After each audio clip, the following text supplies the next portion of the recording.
Before we dive into today's journey, have you ever experienced something strange while out camping? Share your story in the comments below, and let's build this haven of eerie campfire tales together. Before we start the story, leave a like and subscribe to the channel so you don't miss the next stories. I needed this escape after the year I'd had. Peace was the only thing I craved. My ex-wife had taken the house, my boss had taken my sanity, and I was left holding nothing but a bag of resentment and a camera. So here I was, finally alone in Black Rock Canyon, Joshua Tree's hauntingly beautiful desert. They said these nights were the darkest in the country, perfect for the long exposure shots I needed for my portfolio, but also, hopefully, for some much-needed clarity. The sky was ink black, scattered with stars, and my RV felt like a fragile shell in this immense desert stretching out infinitely on all sides. I set up my tripod, thinking how strange it was to have so much space and yet feel the weight of something closing in, pressing down on me from every angle. I framed the shot. The jagged rock formations against the horizon looked like bones clawing up from beneath the desert. Just as I clicked the shutter, something caught my eye. Up on a nearby ridge, a pile of stones stacked into a rough tower stood silhouetted against the fading light. I squinted, unease prickling the back of my neck. It wasn't a cairn, at least not like the ones I'd seen before. These rocks were stacked too high and too precisely, almost ritualistic in their placement, yet I hadn't seen a soul here for miles. I shook it off and went back to shooting. The night, with all its dark vastness, was settling in, and I was ready to forget everything. That's when I heard it. A low, humming sound reverberating through the thin air. It was faint, just a vibration, but I felt it in my bones. I stood still, straining my ears as it grew louder, rhythmic, almost like a chant. I whipped around, expecting to find some desert animal or another hiker, but there was nothing. Just the stacked stones on the ridge, now looming in the moonlight, their shadows long and spindly like fingers stretching down toward me. "All right," I muttered, forcing a laugh. "Maybe you're just getting a little too comfortable out here." I forced myself back into the RV, telling myself it was just the wind, a desert echo, a trick of the open space. But that hum stuck with me, burrowing into my chest like a thorn I couldn't shake. I didn't think much more of it until the middle of the night when I was jolted awake by a noise inside the RV, a clicking, snapping sound. My heart pounded as I sat up, listening. Nothing. I climbed out of bed and checked the windows. That's when I noticed my camera's light blinking. I picked it up and froze. The photos, they'd been taken while I was sleeping. Distorted, blurry images of me lying in bed, the RV's dim interior barely lit. "What the?" I muttered, flipping through them. There was no way I had taken these. The only other option was that someone had been in here while I was asleep. My pulse raced as I checked the door.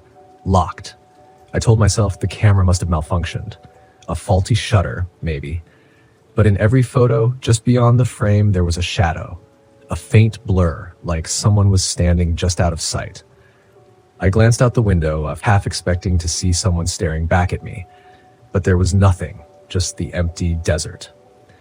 Reluctantly, I climbed back into bed, but sleep was impossible. Every creak of the RV felt amplified in the silence. I lay awake until the first light of dawn finally broke the tension. In the harsh light of morning, my nerves felt foolish.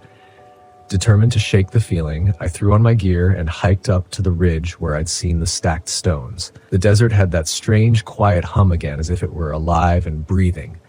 The closer I got, the more stones I saw, scattered across the sand, piled high, some forming a rough circle. At the center, I found something I hadn't expected. A rusted metal plaque, half buried in the dirt, worn down but still legible. I brushed off the sand and read aloud, "Do not disturb the desert's watchful ones." A chill ran through me. I'd heard enough stories to know some things were better left alone. I made my way back to the RV, but the feeling of being watched clung to me. I was only a few feet from the door when I saw it, someone standing at the edge of the rocks, staring down at me. My heart skipped. "Hello?" I called out. No answer. They just stood there, perfectly still, a tall figure with shadowed features. I blinked and they were gone. That night, I set up my camera again, trying to capture the stars, hoping to drown out the unease. But as the hours passed, the desert seemed to close in, and the silence grew almost deafening. Around midnight, the humming started again, that same low drone, like a chant. I shut my eyes, telling myself it was just the wind, but when I opened them, something shifted at the edge of my vision. There it was again, that shadowy figure.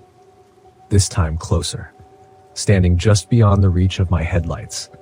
Its features were obscured, but it was unmistakably human. I couldn't see its face, but I felt its eyes, cold and unblinking. "Who are you?" I shouted. No response. It slowly lifted a hand, pointing toward the ridge and the circle of stones. My mind screamed to stay in the RV, to lock the doors, but something inside me pushed back, a bitter voice whispering that I was here to face my demons, even if they were made of nothing more than shadow and sand. I stepped out, heart pounding, and aimed my flashlight. Nothing. The figure was gone. But my camera, it kept snapping photos on its own. I checked the screen, flipping through the images. Each photo showed me standing in front of the RV. But behind me, there was someone. A figure. Grinning. Its face half-formed, almost human, but twisted, as if made from sand and shadow. I stumbled back, nearly tripping over the piled stones. A cold rush brushed against my neck. A whisper, low and distorted. "Ethan." I snapped. I hurled the camera at the rocks, smashing it to pieces. I don't know why, but something told me that's what it wanted. The desert fell silent. I felt it let go. I drove all night, never looking back. Weeks later, I found a package in the mail. No return address, no note. Inside was a single photo. It was one of my last shots from Black Rock Canyon, me asleep in the RV. But in the corner, a shadow hovered over me, its hand reaching out. And on the back, 5 chilling words were scrawled, "You will come back someday."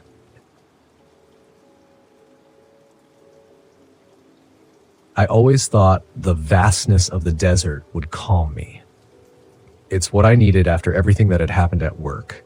The constant pressure, the unrelenting deadlines, the suffocating feeling of being boxed into the same routine. I planned the trip to Big Bend National Park months ago, thinking a week away from it all would clear my head. Solitude in the desert seemed like the perfect way to hit the reset button. I'd heard the stories, of course, rumors of spiritual significance, whispered legends passed down by native tribes, but I'd never put much stock in that kind of thing. They were just stories, right? I was wrong. Big Bend is a place where the land meets the sky in such a dramatic way that it's almost unnerving. The sun bakes the earth by day, and at night the stars stretch endlessly, a canopy of light over the barren landscape. The silence is deafening, and out here, far away from everything, it feels like the world is holding its breath. I arrived at the park late in the afternoon, the sun already beginning to dip behind the distant Chisos Mountains. My plan was simple: hike the trail to the window, a spot famous for its breathtaking sunset views. I'd set up camp, spend the night there, and continue deeper into the wilderness the next day. A week alone, away from the noise of civilization, I'd been craving this. Everything seemed perfect at first. The air was dry and warm, the trail rugged but manageable, and my gear was top-notch, a mix of high-end camping equipment and essentials I'd collected over the years. I felt prepared, confident, ready to let the desert cleanse my mind. But that feeling didn't last. By the time I reached my campsite, I noticed my GPS was flickering, the signal coming and going without explanation. I chalked it up to a glitch. Maybe the battery was low, though I had checked it before I left. Then my phone started to act strange. The battery, which had been at 80% when I arrived, drained rapidly, dropping to 20% in just a few minutes. No big deal, I thought. I wasn't here to use my phone. After all, this was supposed to be my escape from technology. As I set up my tent, the sun dipped below the horizon and the cold winds swept through the canyon. I hadn't expected the temperature to drop so quickly, and I fumbled through my pack for my jacket. My hands were shaking, and I wasn't sure if it was from the cold or something else. That's when I heard it, the first sign that something wasn't right. It was faint at first, just a whisper carried on the wind, so soft I thought I imagined it. But then it came again, rhythmic, almost like chanting, echoing through the canyon. I paused, holding my breath, straining to hear. There was nothing, just the sound of the wind. "Get it together, Tyler," I muttered to myself. I was overthinking things again, the wind through the rocks, that's all it was. My mind playing tricks on me, feeding into my anxieties like it always did. I finished setting up camp and tried to relax, but the uneasy feeling wouldn't leave me. The silence was oppressive, heavy, as if the desert itself was waiting for something. I tried to brush it off. I was just tired, exhausted, really. That night, as I lay in my tent, the whispers returned, louder this time, clearer. It wasn't the wind. It was something else, something real. The whispers grew, surrounding me, coming from every direction. They weren't in English, not even Spanish. It was an ancient language, guttural and rhythmic, like a chant I couldn't understand. I sat up in my sleeping bag, my heart racing. I reached for my flashlight, but when I clicked it on, the beam sputtered and died. My hands fumbled in the darkness, searching for my backup lantern. When I found it, I clicked it on, flooding the tent with light, but the whispers didn't stop. They only seemed to get closer. I tried to stay calm, telling myself it was just my imagination, but deep down I knew something was wrong. This wasn't just anxiety. Something was out there. I stepped outside. The cold air hit me like a slap to the face. The fire I'd built earlier had long since died down to embers. I looked around, scanning the landscape with my lantern. That's when I saw it. The small stone cairns, dozens of them, scattered around the edges of my campsite like tiny tombstones. They hadn't been there when I set up camp, I was sure of it. A chill ran down my spine. Someone had been here, or something. My mind raced. Could it have been other hikers? A prank, maybe? But the trail had been empty when I arrived, and this was an isolated spot. No one would have come this far just to mess with me. The whispers grew louder, more insistent. My hands were shaking as I backed toward my tent, the beam of my lantern swinging wildly across the ground. Then, out of the corner of my eye, I saw a movement. A shadow, just at the edge of the light, darting between the rocks. It was too fast to be human. My heart pounded in my chest as I swung the lantern around, trying to catch another glimpse, but there was nothing, just the empty desert. I bolted back into my tent, zipping it shut behind me, as if that thin layer of nylon could protect me from whatever was out there. I sat there, gripping the lantern, listening to the whispers fade into the distance. I didn't sleep that night. Every noise made my heart jump. Every gust of wind felt like something moving just outside. By morning, the whispers were gone, but the unease lingered. I packed up camp, deciding to cut my trip short. I'd head back to the trailhead, call it a failure, and go home. There was no shame in that. But as I started hiking back, something was off. The trail didn't look right. The landmarks, the rock formations, they weren't where they should have been. I pulled out my map, trying to orient myself, but nothing matched. It was like the land itself had shifted overnight. I checked my GPS, but the screen was blank, dead. My phone, too, had lost all power. Panic set in. I was lost, completely, utterly lost in the middle of the desert. I forced myself to stay calm, to breathe. I could find my way back. I just retraced my steps. But no matter how far I walked, the landscape seemed to warp around me, twisting into unfamiliar shapes. My footprints, which should have been visible in the sand, were gone, erased, as if I'd never walked that way at all. The sun climbed higher in the sky, beating down on me, but the cold from the night before hadn't left. It clung to me, seeping into my bones. And then I saw it again. The shadow. It was farther away this time, just a dark figure standing on the ridge, watching me. I froze, my breath catching in my throat. It was tall, impossibly tall and thin. I couldn't make out any features, just its silhouette against the sky. It didn't move. It didn't come closer. It just stood there, watching. I didn't know what it was, but I knew I had to get away from it. I turned and ran, my legs burning as I scrambled over the rocks, my pack bouncing against my back. But no matter how far I ran, the figure was always there, always just at the edge of my vision, standing still, waiting. My mind raced with the legends I'd read before the trip, stories of La Malahora, the evil hour, a spirit that lured travelers to their doom. It was said to appear just before tragedy struck, a warning of death. I hadn't believed in those stories, not really, but now, with the shadow stalking me, I wasn't so sure. The sun began to set, casting long shadows across the desert. I was exhausted, my body aching, my mind frayed. I couldn't keep running. I had to face it. I stopped, turning to look at the ridge behind me. The shadow was closer now, standing still, its dark form blending with the rocks. I took a deep breath, trying to steady my nerves. "I'm not afraid," I said aloud, though my voice wavered. "I'm not afraid of you." The shadow didn't move, but I felt its presence, heavy and oppressive, weighing down on me. My heart raced, but I forced myself to stand my ground.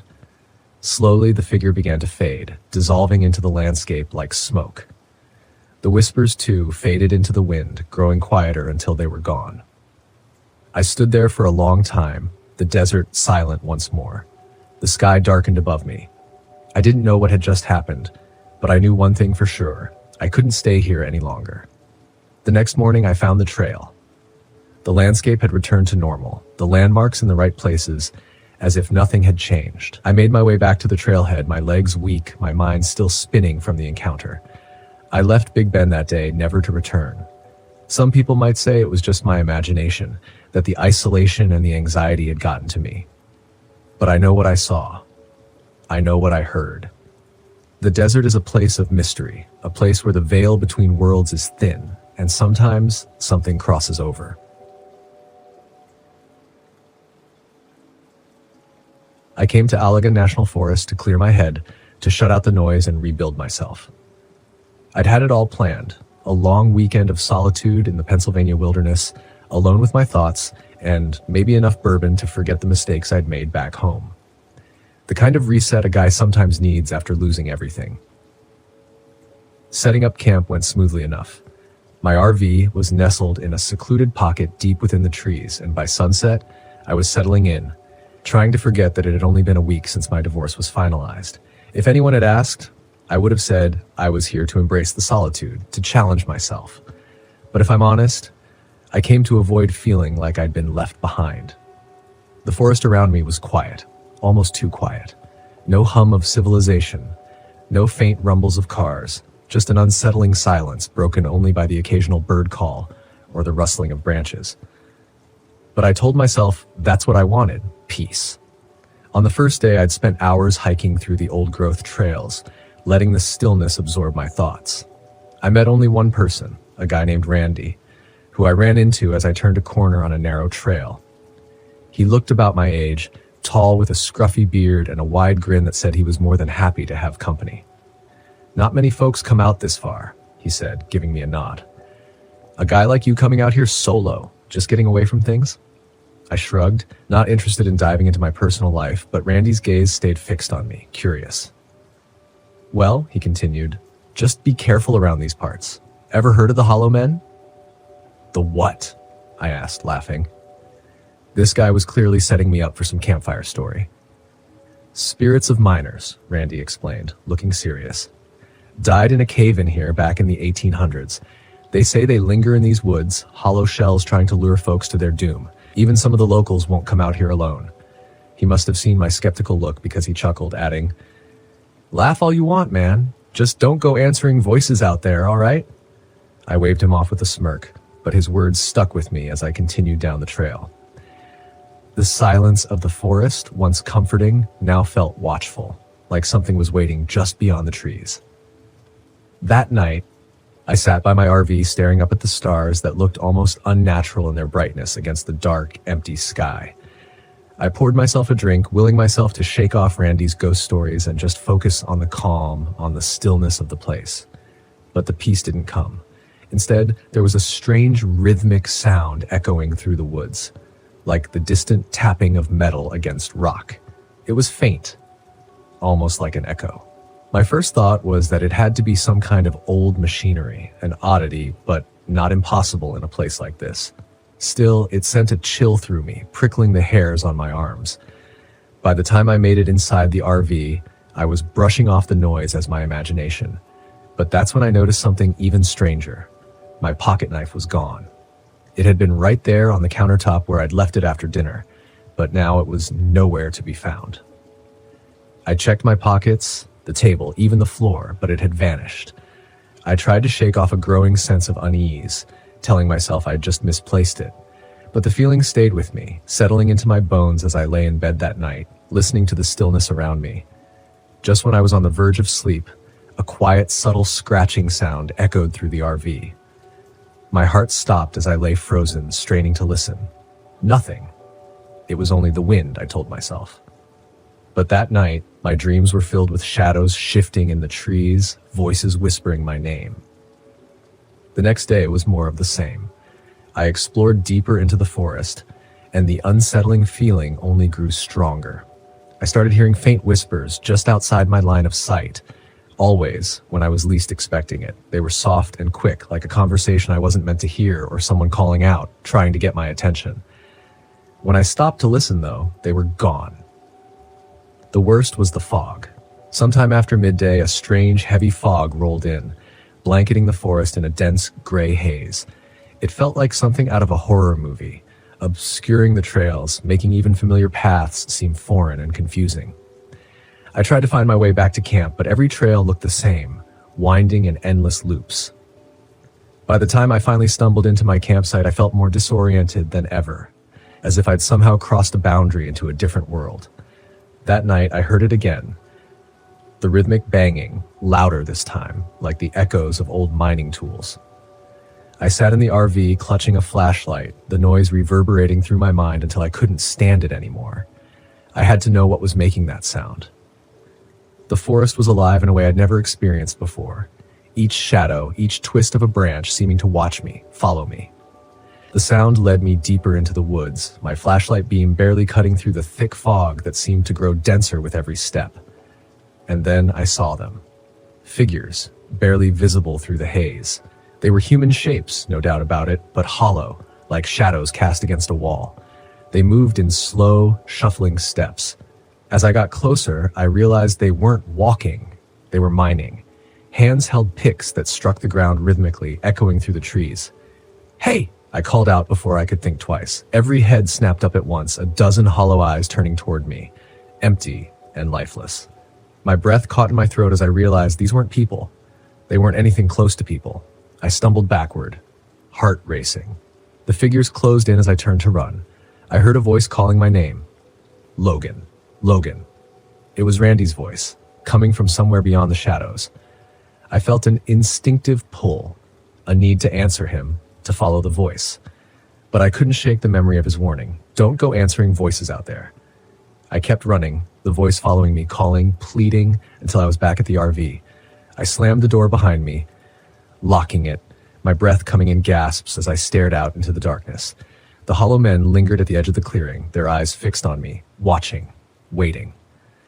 I sat in the RV, every nerve on edge, wondering if they'd try to get inside. The silence was suffocating, broken only by the soft scrape of fingers or claws against the outside walls. Taking a deep breath, I forced myself to stop, to not resist, to not fight. I closed my eyes, hoping the hollow men would lose interest. Minutes ticked by agonizingly slow. Gradually, the sounds faded until finally, there was silence. I opened my eyes. The figures were gone. I started the RV and floored it, heart pounding as I sped away. I didn't stop until I reached a gas station outside Allegan, hands still shaking. I wasn't sure what I'd seen, but I knew one thing for certain. I wasn't going back. I parked my RV deep in the Black Hills, farther than I'd ever dared to go before. The last sign of civilization had been a gas station over an hour back, and now it was just me, the trees, and the silence. And that was exactly what I wanted. Solitude. After the divorce, I craved it like a drug. I needed this trip to remind myself of who I used to be, before the arguments, before the failures, before the loneliness settled in like a slow-burning rod. Out here, surrounded by miles of forest, I'd find peace. At least that's what I told myself as I killed the engine, the sudden quiet swallowing me whole. I climbed out of the RV and stretched, breathing in the sharp, cold air. The Black Hills were breathtaking, tall, ancient pines rising like sentinels against the darkening sky. The wind was still, not even a rustle of leaves. Just silence. I walked around the clearing, feeling the weight of the world lift ever so slightly with each step. This was why I loved the wilderness, the isolation, the escape. But there was something off this time, a heaviness in the air. I'd been here before, years ago, but it had never felt like this. I shook off the feeling. My mind was playing tricks on me. It had been a rough few months, and I wasn't thinking straight. A couple of nights out here would fix that. I busied myself with setting up camp, though I didn't have much to do. The RV had everything I needed.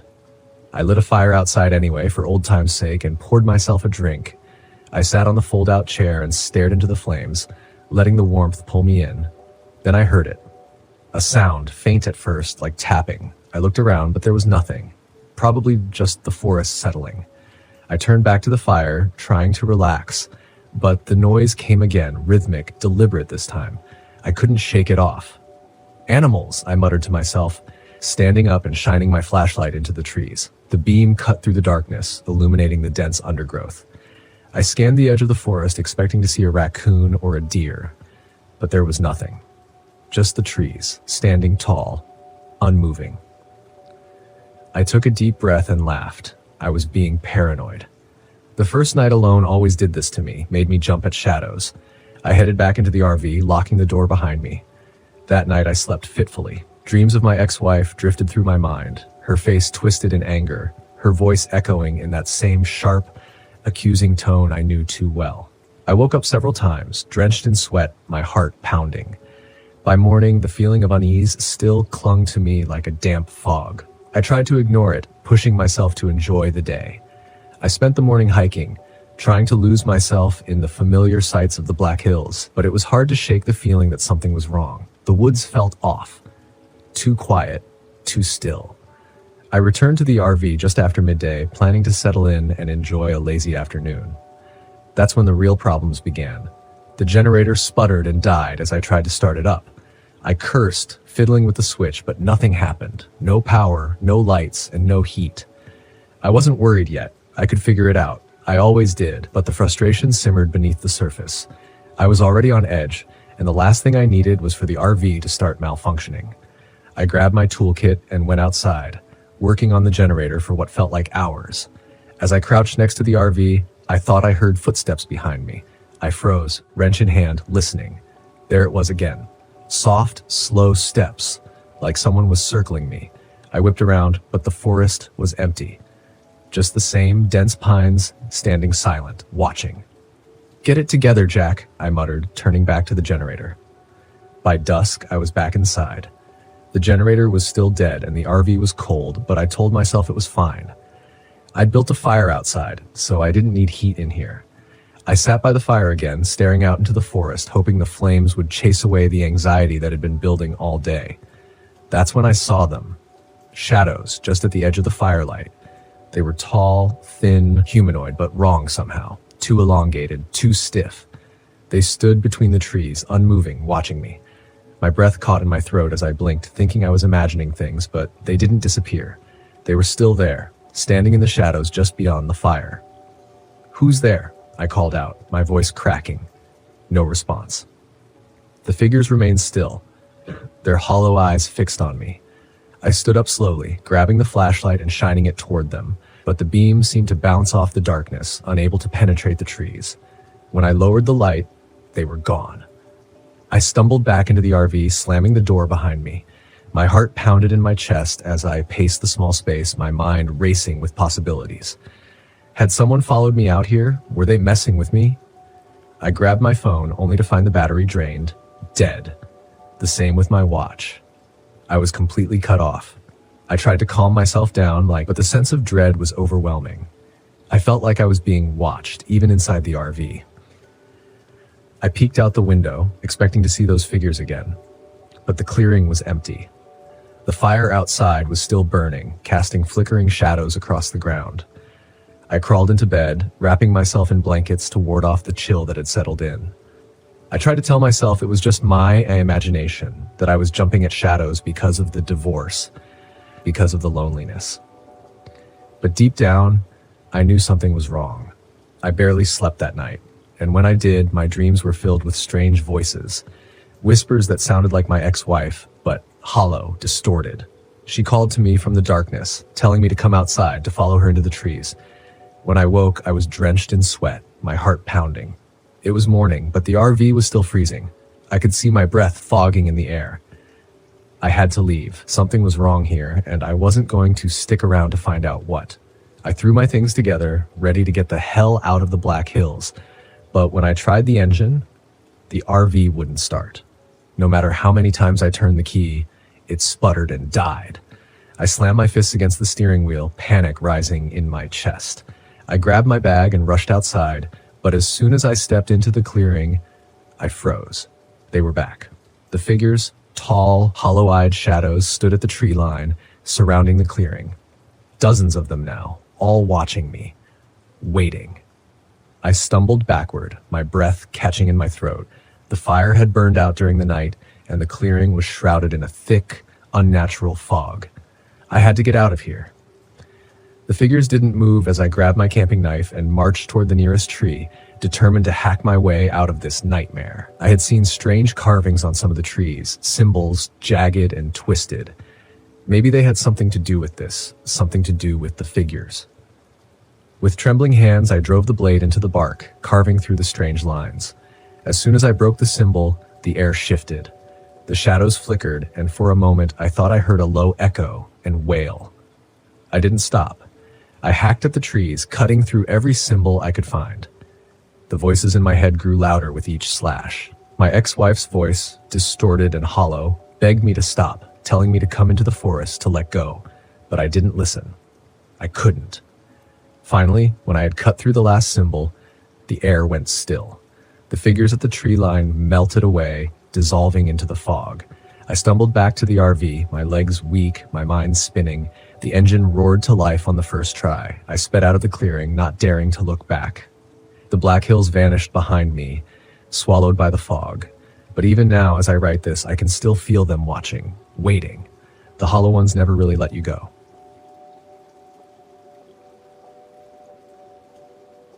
I needed this escape after the year I'd had. Peace was the only thing I craved. My ex-wife had taken the house, my boss had taken my sanity, and I was left holding nothing but a bag of resentment and a camera. So, here I was, finally alone in Black Rock Canyon, Joshua Tree's hauntingly beautiful desert. They said these nights were the darkest in the country, perfect for the long exposure shots I needed for my portfolio, but also hopefully for some much-needed clarity. The sky was ink black, spattered with a smattering of stars, and my RV felt like a fragile shell in this immense desert, which stretched out infinitely on all sides. I set up my tripod, thinking how strange it was to have so much space and yet feel the weight of something closing in, pressing down on me from every angle. I framed the shot, the rock formations jagged against the horizon like bones clawing up from beneath the desert. Just as I clicked the shutter, something caught my eye, something odd up on a nearby ridge. A pile of stones stacked in a rough tower stood silhouetted against the fading light. I squinted, unease prickling the back of my neck. It wasn't a cairn, at least not like the ones I'd seen before.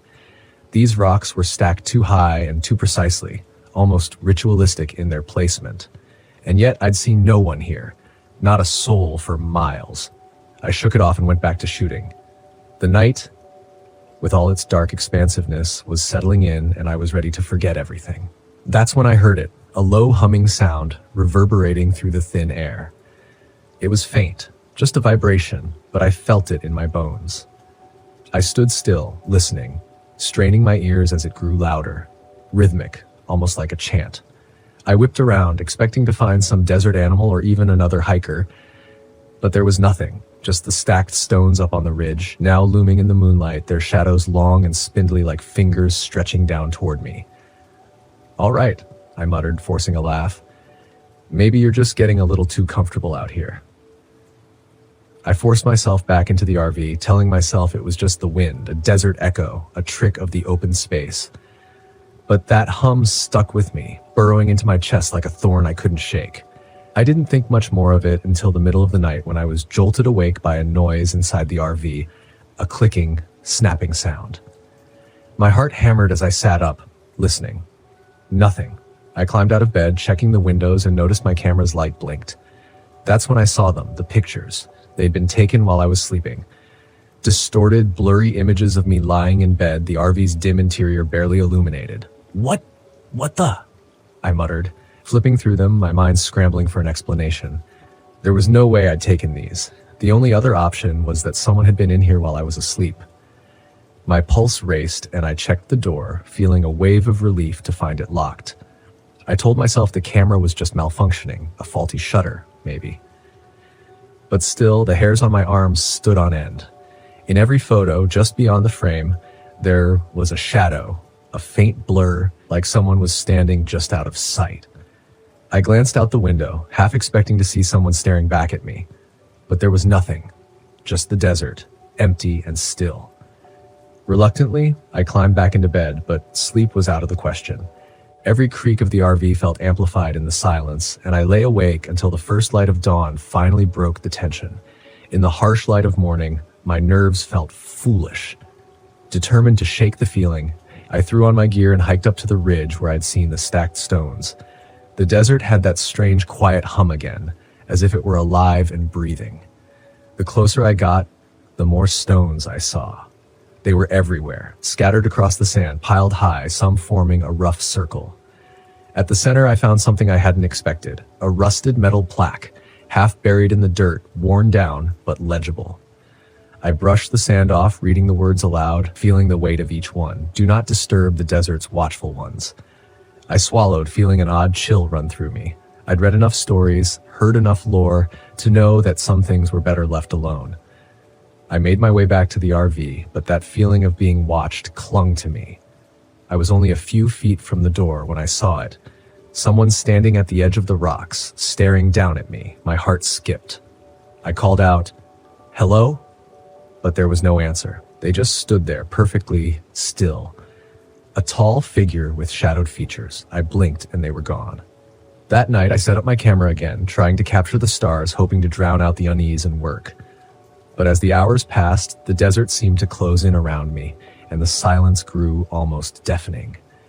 Around midnight, the humming started again. That same low drone, a chant. I shut my eyes, telling myself it was a desert sound, a trick of the wind. But when I opened my eyes, something shifted at the edge of my vision. There it was again, that shadowy figure.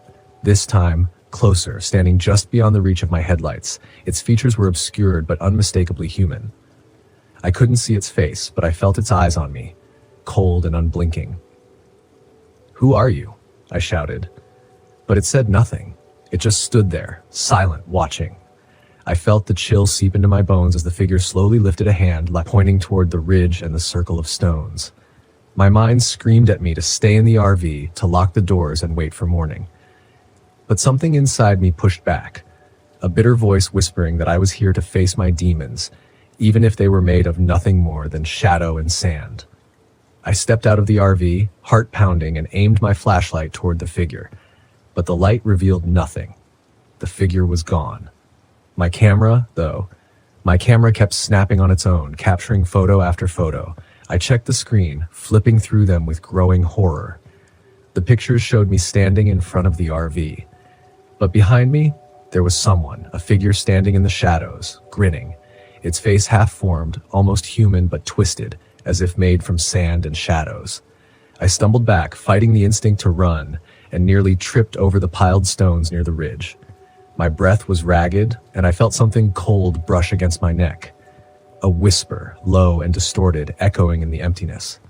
"Ethan," it hissed. I snapped. I hurled my camera toward the stones, smashing it on the rocks, hearing it shatter into pieces. I don't know why I did it, but something told me that's what it wanted. That whatever this thing was, it had fed off my memories, my photos, my presence. The desert was silent again. I felt it let go of me, the weight easing, and I staggered back to the RV, that trembling, feeling a strange sense of loss and relief. I drove all night, the desert a blur of shadows in my rearview mirror, refusing to look back. But as dawn broke, I felt a strange calm settle over me, a peace I hadn't felt in years. I didn't know what I'd seen, but I knew it was gone, left behind with the shattered pieces of my camera and whatever had haunted me for so long. Weeks later, I found a package in the mail. No return address, no note. Just a simple envelope. Inside was a single photo. It was one of my last shots from Black Rock Canyon, a photo of me asleep in the RV, peaceful, unaware.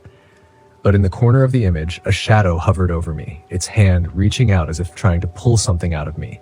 And there, scrawled across the back of the photo, were 5 chilling words: "You will come back someday."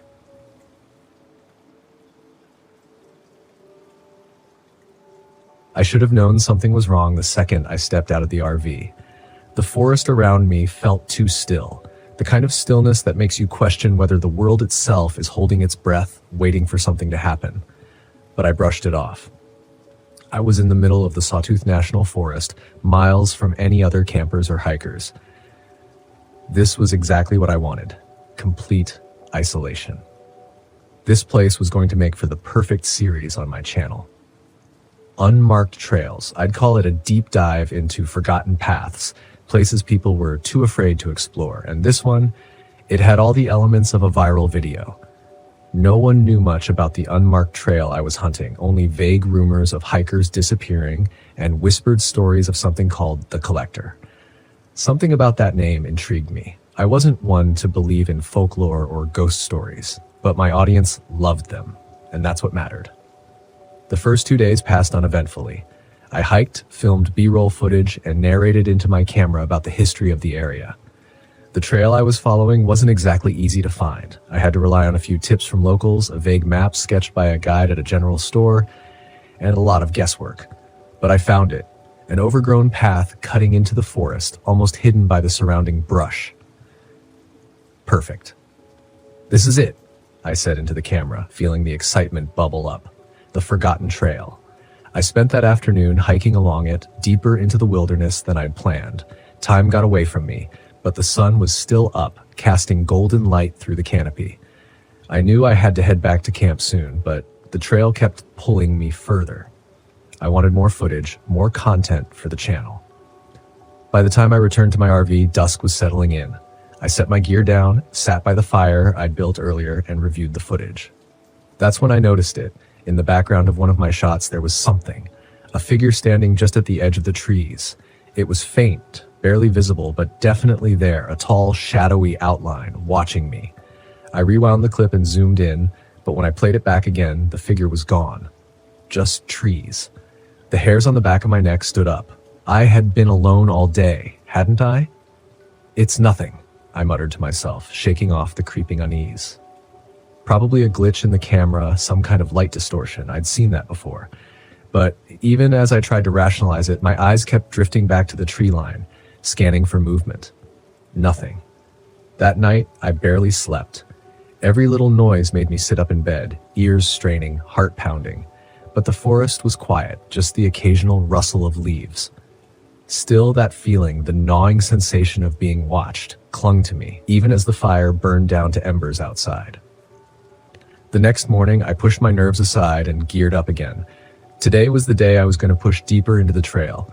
I was determined to find something, anything, that could give my channel the edge I was looking for. I packed my camera, drone, and enough supplies to last until nightfall. As I set off, something felt different. The forest had taken on an oppressive quality. The air was heavier, the light dimmer. The trail seemed to have changed too. The trees were growing closer together, the undergrowth thicker. Landmarks I thought I'd passed before were suddenly missing, or maybe I'd misremembered them. Either way, I felt more disoriented than I'd like to admit. But I pressed on. Several hours into the hike, my camera started malfunctioning. The battery, fully charged that morning, drained rapidly. The drone refused to take off. When I checked the footage I'd shot, static filled the screen, blurring everything. My frustration grew, but I wasn't about to quit. Not yet. That's when I saw it again. Ahead, on the trail, the figure. It stood between two trees, far enough away that I couldn't make out any details, but close enough to feel its presence. Tall, impossibly tall, and still. My breath hitched as I fumbled for the camera, but by the time I raised it, the figure had vanished again. I stood frozen for a moment, my pulse racing. What the hell was that? I wasn't imagining things. There had been someone, or something out there, but there was no sign of anyone now. No footprints, no rustling leaves, just silence. I should have turned back then. I should have packed up and left. But something deeper than curiosity kept me going. It was pride, maybe ego. The need to prove to myself that I wasn't just a YouTuber chasing shadows. I was a professional. I knew these woods. I pressed on, my mind racing with thoughts of how this footage, real or not, could be my breakthrough. I could see the thumbnails, the titles, the cursed Collector Trail. Captured on film, it would go viral. Guaranteed. But as the hours dragged on, the trail seemed to twist and turn in ways that didn't make sense. I wasn't sure how far I'd gone anymore. The sun, which should have been high in the sky, seemed to hang low, casting long shadows earlier than it should have. And then I heard the whispers. At first they were faint, barely audible over the crunch of my boots on the dirt, but the deeper I went, the clearer they became. Voices, indistinct, like a conversation just out of earshot. I stopped, straining to listen. My heart thudded in my chest. Ryan. The voice was soft, almost gentle, but hearing my name sent a cold shiver down my spine. I spun around, scanning the forest, but there was no one. Just trees. And then, there it was again. The figure, closer this time. It stood in the shadows, tall and unmoving, its eyes glowing faintly in the dim light. I took a step back, my breath quickening. This wasn't possible. It couldn't be real. Ryan. The voice was clearer now, coming from the figure. My legs felt heavy, frozen in place as I stared, unable to look away. It didn't move, didn't approach. It just stood there, watching. I fumbled for my camera, hands shaking, but when I hit record, the screen flickered and went black. The battery was dead again, my phone too, completely drained, though it had been fully charged that morning. Panic surged through me. I turned and bolted down the trail, my feet pounding the dirt. But no matter how far I ran, the forest seemed to stretch on forever. The landscape twisted around me, trails splitting off in directions I hadn't seen before, paths looping back on themselves. I was trapped. I stopped to catch my breath, leaning against a tree, my head spinning. The whispers hadn't stopped. They circled around me now, growing louder, more insistent. Come deeper. I shook my head, trying to clear the fog of fear that clouded my mind. I wasn't going to let this happen. I'd survived worse. I just needed to think, to get my bearings. But then I saw it. My camp. The RV. I stumbled forward, relief flooding through me as I reached the clearing. But something was wrong. The RV looked different. Older, like it had been sitting there for years. Weathered and decaying. I backed away slowly, my mind racing. This wasn't possible. I'd only been gone a day, 2 at most. But the way the RV sagged, its windows cracked, and the rust that ate away at the metal, it felt like I'd been gone for much longer. Ryan? The voice was right behind me. I turned, and there it was. The collector. It stood at the edge of the clearing, its shadows stretching toward me, its eyes glowing brighter now, like embers in the dark. I wanted to run, but my legs wouldn't move. Ryan, come with me. The collector's voice was a low whisper, soft and inviting, pulling at me, urging me to follow. It took a step forward, and I could feel its presence, heavy and cold, as though the very air around me had thickened. No, I choked out, my voice barely audible. The collector's eyes burned into me, its shadow growing longer, reaching out. I stumbled backward, finally breaking free of the paralysis that gripped me. Without thinking, I turned and ran. My legs burned as I sprinted into the trees, away from the RV, away from the trail. The forest seemed to close in around me, the trees twisting and shifting as I ran. I didn't know where I was going, just that I had to get away. The whispers followed me, echoing in my ears, growing louder and louder until they became a roar. But I kept running, pushing through the exhaustion, the fear, the disorientation. I didn't stop until the first light of dawn broke through the trees, and when I finally did, I realized I had made it out. The forest was still behind me, the whispers gone, the collector nowhere in sight. I was alive, but I didn't feel relief, only emptiness. I left the Sawtooth National Forest that day, my RV abandoned where it had been claimed by the forest. I never posted the footage. There was nothing to show anyway, just static, shadows, and whispers. And sometimes, late at night, I can still hear the collector calling my name, waiting. If you'd told me a week ago that I'd be clutching my best friend's arm, hiding from a shadow creature in the Utah desert, I'd have laughed. That's the sort of stuff reserved for ghost stories told around the campfire, right? But now, as I crouch low in the sand, staring at the shadow shifting through the rocks like smoke, the chill in my spine tells me I was wrong. Tyler and I had been planning this trip for ages. It was supposed to be a break from our relentless lives back in San Francisco. When my promotion came through, I convinced him we had to celebrate by camping across the Southwest, ticking off bucket list spots along the way. Dead Horse Point was the prize, the place I'd looked forward to the most. Its isolation, haunting beauty, and honestly, its reputation for eerie legends that I couldn't resist. We pulled in late, just as the sun was setting over the canyon, casting a blood-red glow across the twisted rock formations. I remember that unease settled over me then, the kind that sends a tiny shiver from the back of your neck all the way down. Tyler, ever the skeptic, brushed it off as I pointed out that we were alone in this remote part of the park. "Great, more room for us," he joked, snapping photos of the stunning desert horizon.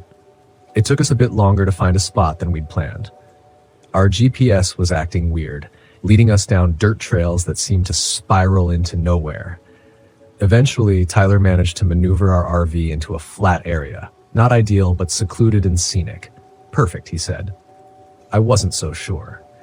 When we finally set up camp, the daylight had faded, leaving us bathed in the cold blue of twilight. I fiddled with our old portable radio, hoping to get some music to fill the silence, but the thing just crackled with static before sputtering and dying altogether. Tyler laughed, but I caught the way his eyes darted around the empty landscape. It felt almost oppressive, the way the land seemed to watch us. "You and that ghost-loving imagination," Tyler teased, rummaging through his bag. "Maybe it's a sign, or just Utah's finest weather." "Ha, very funny," I replied, forcing a laugh. "But this place has stories, Ty. Have you heard of the Skinwalker?" "The what?" He chuckled, turning to face me. "Me, are you seriously bringing up ghost stories?" "Not ghosts?" "Exactly," I said, trying to hide how uneasy I felt. "Skinwalkers are shapeshifters in Navajo legends. They can mimic people, even voices, to lure you away. People say they're evil spirits in human or animal form." Tyler looked at me with that familiar, infuriating smirk. "Oh yeah? Then let's summon one here. Skinwalker, Skinwalker, show yourself!"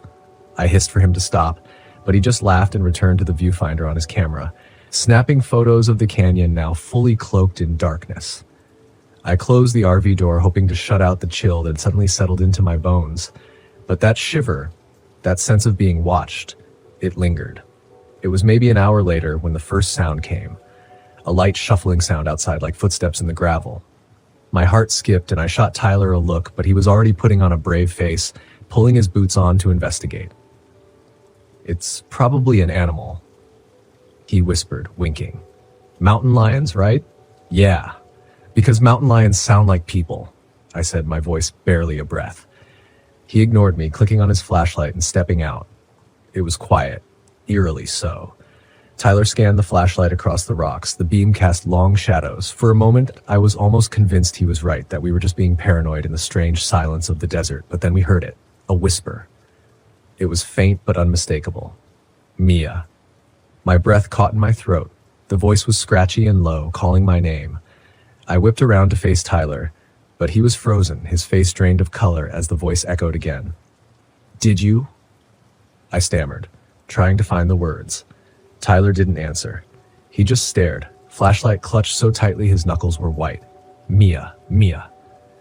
This time, the voice seemed closer, as if it were slipping between the rocks, winding its way through the desert toward us. It sounded familiar too familiar, but wrong.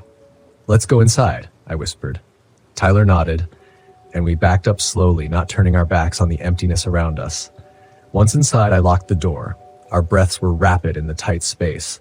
Tyler finally spoke, his voice shaking. "Tell me that was just the wind." "I don't think so," I replied, glancing out the window. The night was still, an unnatural stillness that seemed to hold its breath. Just as I was starting to feel a little less tense, there was a sharp knock on the side of the RV. We both froze. Another knock, then another, rhythmic, echoing through the metal walls. Tyler's face paled, and I could feel my heartbeat hammering in my throat. "Who's there?" he called, his voice wavering. The only answer was a slow scrape against the door, a sound that made my skin crawl. I squeezed Tyler's arm. "Don't open it." "What if someone's hurt?" he whispered back, already inching toward the door, but I couldn't shake the feeling that opening that door would be the worst thing we could do. "Just wait." Then, to our horror, we heard it. Tyler's voice calling from outside. "Tyler, help! Come out here." Tyler looked at me, eyes wide with terror. "What? How?" he stammered. The voice repeated, distorted, stretching his name into a twisted mockery. "Tyler, Tyler." I grabbed his hand, squeezing hard. "Don't answer. Whatever you do, don't answer it." The minutes dragged by, each second stretching into eternity as the voice continued calling, beckoning us. Tyler and I stayed as still as statues, clutching each other. The silence in the RV was thick and heavy. Finally, the knocking stopped, and for a moment, all was quiet. But just when I started to breathe again, the RV rocked violently, as though something massive had slammed into it. Tyler scrambled to the driver's seat, twisting the keys to start the engine, but it sputtered and died. He tried again and again, but nothing. The shape outside pressed itself against the window, casting an elongated, inhuman shadow. It had limbs too long, eyes that glowed with a sickly yellow light. Its mouth was twisted into an eerie mimicry of a smile that seemed to stretch too far. "Oh my God," Tyler gasped, clutching the steering wheel, white-knuckled. "Mia," the creature hissed, its voice a blend of my own and Tyler's, distorted, mocking. "Come outside." I shook my head, my voice trembling. "Don't look at it. Don't listen to it." But it was too late. Tyler couldn't tear his gaze away from that awful face in the window. His breath hitched as the creature's mouth stretched impossibly wide. Suddenly he screamed, clutching his ears as if to block out the sound. I pulled him away, whispering words I barely remembered from some article on Navajo blessings, words I didn't even know if I was pronouncing right. But as I spoke, the creature seemed to pause, tilting its head in confusion, almost weakened. Seizing my chance, I dragged Tyler out of his stupor, and together we stumbled out of the RV. The creature's eyes followed us, glowing like embers as we bolted toward a narrow crevice in the rocks. I held Tyler tight as we crouched in the shadows, watching the thing stalk around our RV, frustrated, snarling. It hissed again, a guttural sound that sent shivers down my spine. "Mia, you can't hide." Tyler's hand was clammy in mine, his breath shallow. "Mia, what is that thing?" "A skinwalker," I whispered, my voice barely audible. "It's feeding off our fear." Tyler squeezed my hand tighter. "What do we do?" "We stay quiet and don't look it in the eyes," I murmured, remembering the warning. "We wait." Time seemed to slow. The skinwalker circled the rocks, searching, stalking, its low growl echoing off the stone. At one point it stopped, sniffing the air, its gaze passing right over us, so close I could see the rotting skin around its eyes. We held our breaths, not daring to move. Slowly the creature slunk away, disappearing into the shadows. The silence stretched on, each second a lifetime. Eventually we crept back to the RV, praying the creature had gone. Tyler tried the engine again, and miraculously, it roared to life. Without a second thought, we sped down the road, the headlights cutting through the darkness as we left Dead Horse Point behind.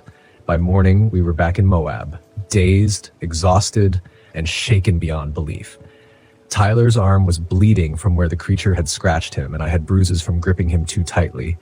We warned other campers, but no one believed us.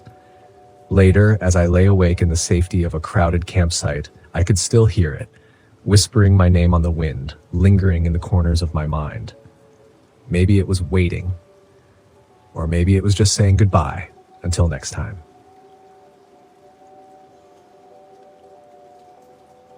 I wasn't sure why I'd come back.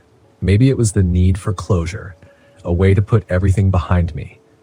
It had been over a year since my wife Sarah passed away, and ever since I'd been drifting through life, avoiding people and dodging their well-meaning questions.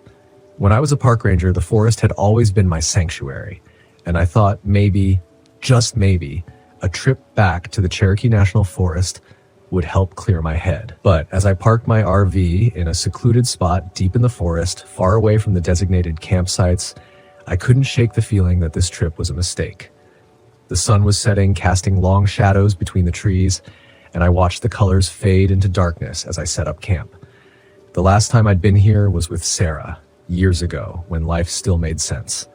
Now it was just me, alone with my thoughts. I wanted the isolation. I needed the silence, or at least that's what I told myself. I sat by the fire, the crackle of the flames the only sound in the stillness of the forest. The night pressed in around me, thick and quiet, the kind of quiet that makes you feel like the world is holding its breath. I stared into the fire, my mind drifting back to Sarah. I could almost hear her laugh, see her smile through the flickering flames. That's why I was here, to say goodbye, to finally let her go.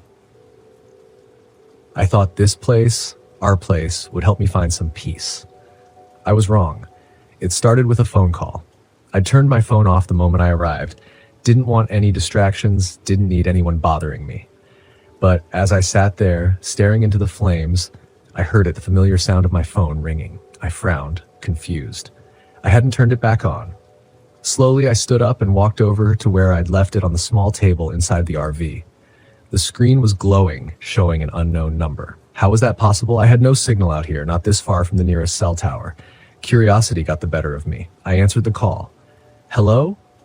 My voice was rougher than I expected, a little shaky at first. There was nothing but static, a low hum that buzzed in my ear. I was about to hang up when I heard it, a voice. Faint but unmistakable. Dan! I froze. My blood turned to ice. It was Sarah's voice. Dan, it's me! My heart pounded in my chest as I gripped the phone tighter, my mind racing to find some logical explanation. It had to be a prank, some sick joke. But the voice, it was hers. The way she said my name, that soft, familiar tone. Sarah, I whispered, barely able to get the word out. The static surged louder now, drowning out the voice. I called out again, but the line went dead. I stood there in the RV, staring at the phone in my hand, my breath coming in short, ragged gasps. What the hell just happened? I checked the call log. Nothing. No record of the call. It was like it had never happened. I shook my head, trying to convince myself it was just a trick of the mind. Grief does strange things to people. Maybe I was imagining it. Maybe I just wanted to hear her voice again so badly that my mind had created it. But as I sat back down by the fire, the unease gnawed at me. Something felt wrong. The night wore on, and the fire died down to embers. I retreated into the RV, locking the door behind me. The quiet felt oppressive now, too heavy. I lay in bed, staring at the ceiling, trying to forget the sound of her voice. Then the phone rang again. I bolted upright, my heart pounding in my ears. The screen glowed in the dark, the same unknown number flashing across it. I hesitated this time, but eventually answered. Dan. The voice was clearer now, more distinct. It was Sarah, no doubt about it. Come to me. The line crackled, and for a moment I swore I heard something else. A faint knocking sound, like someone tapping on the walls of the RV. I jumped out of bed and hurried to the window, peering out into the darkness. There was nothing, just the dense forest, silent and still. I ran a hand through my hair, trying to calm myself down. This wasn't happening. It couldn't be happening. I closed my eyes, forcing myself to think rationally. There was no way Sarah could be calling me. She was gone. I knew that. I'd buried her. But the voice, it was so real. I didn't sleep much that night. Every creak, every whisper of wind against the RV had me on edge. By morning, I was exhausted, my nerves frayed. The next day, I tried to distract myself. I hiked some familiar trails, took in the beauty of the forest, and reminded myself why I loved this place. But the feeling of unease never left me. It lingered like a shadow, always just out of sight. That evening, as I sat by the fire again, my phone rang. I stared at it, dread pooling in my stomach. The same unknown number, the same impossible call. I let it ring, watching the screen until it finally stopped. I breathed a sigh of relief, thinking maybe it was over.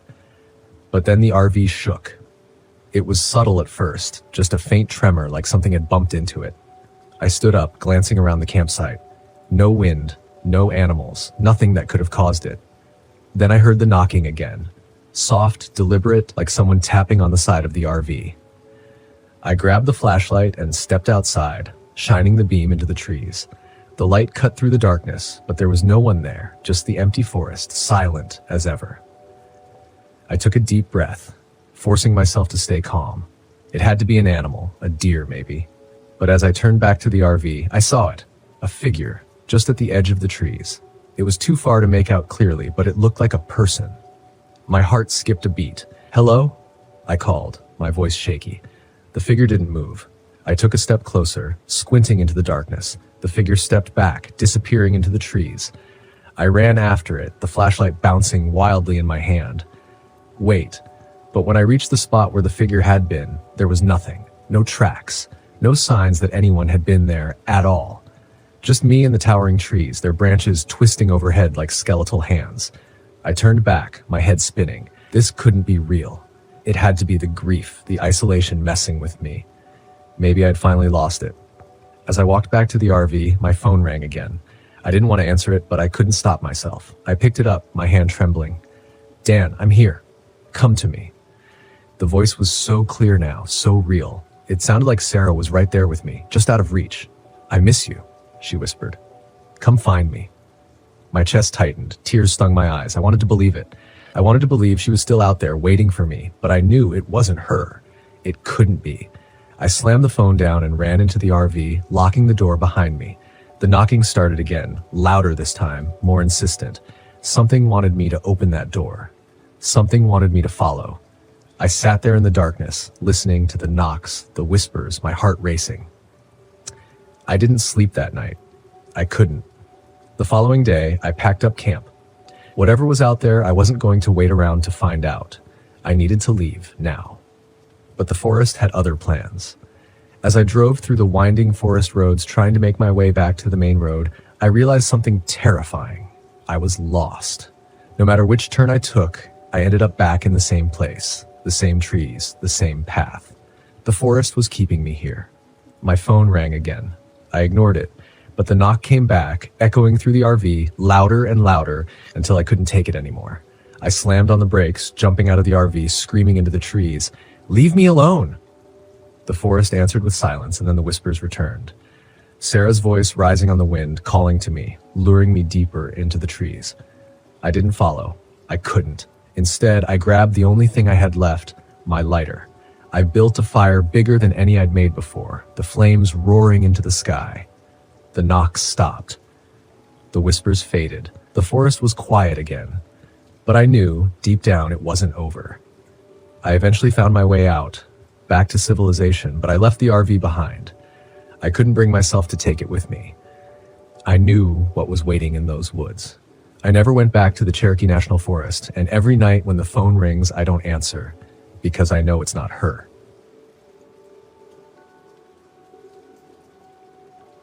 My legs were sore, and I could feel the sweat drying on my skin, chilling me in the early evening air as I fell down beside the fire we had just managed to coax to life. We were miles away from the main campgrounds, deep in Joshua Tree's endless desert, a decision that had seemed thrilling earlier in the day. But now that the sun was dipping below the horizon, washing the landscape in shades of deep red and purple, I felt a twinge of uncertainty prickling at the back of my neck. It was my idea, of course. I wanted the adventure, the isolation, the strange beauty of the desert at night. The three of us, my boyfriend Alex, my best friend Brianna, and her boyfriend Jared, had all agreed to come out to this spot after some careful convincing on my part. We'd spent the day exploring hidden trails, taking pictures, and climbing the rocky outcroppings that dotted the vast desert. But now, as darkness settled in, I found myself regretting the distance we'd put between ourselves and any other campers. I shifted closer to Alex, trying to ignore my nerves. Brianna sat across from me, her eyes darting nervously at the shadows pooling between the rocks around us.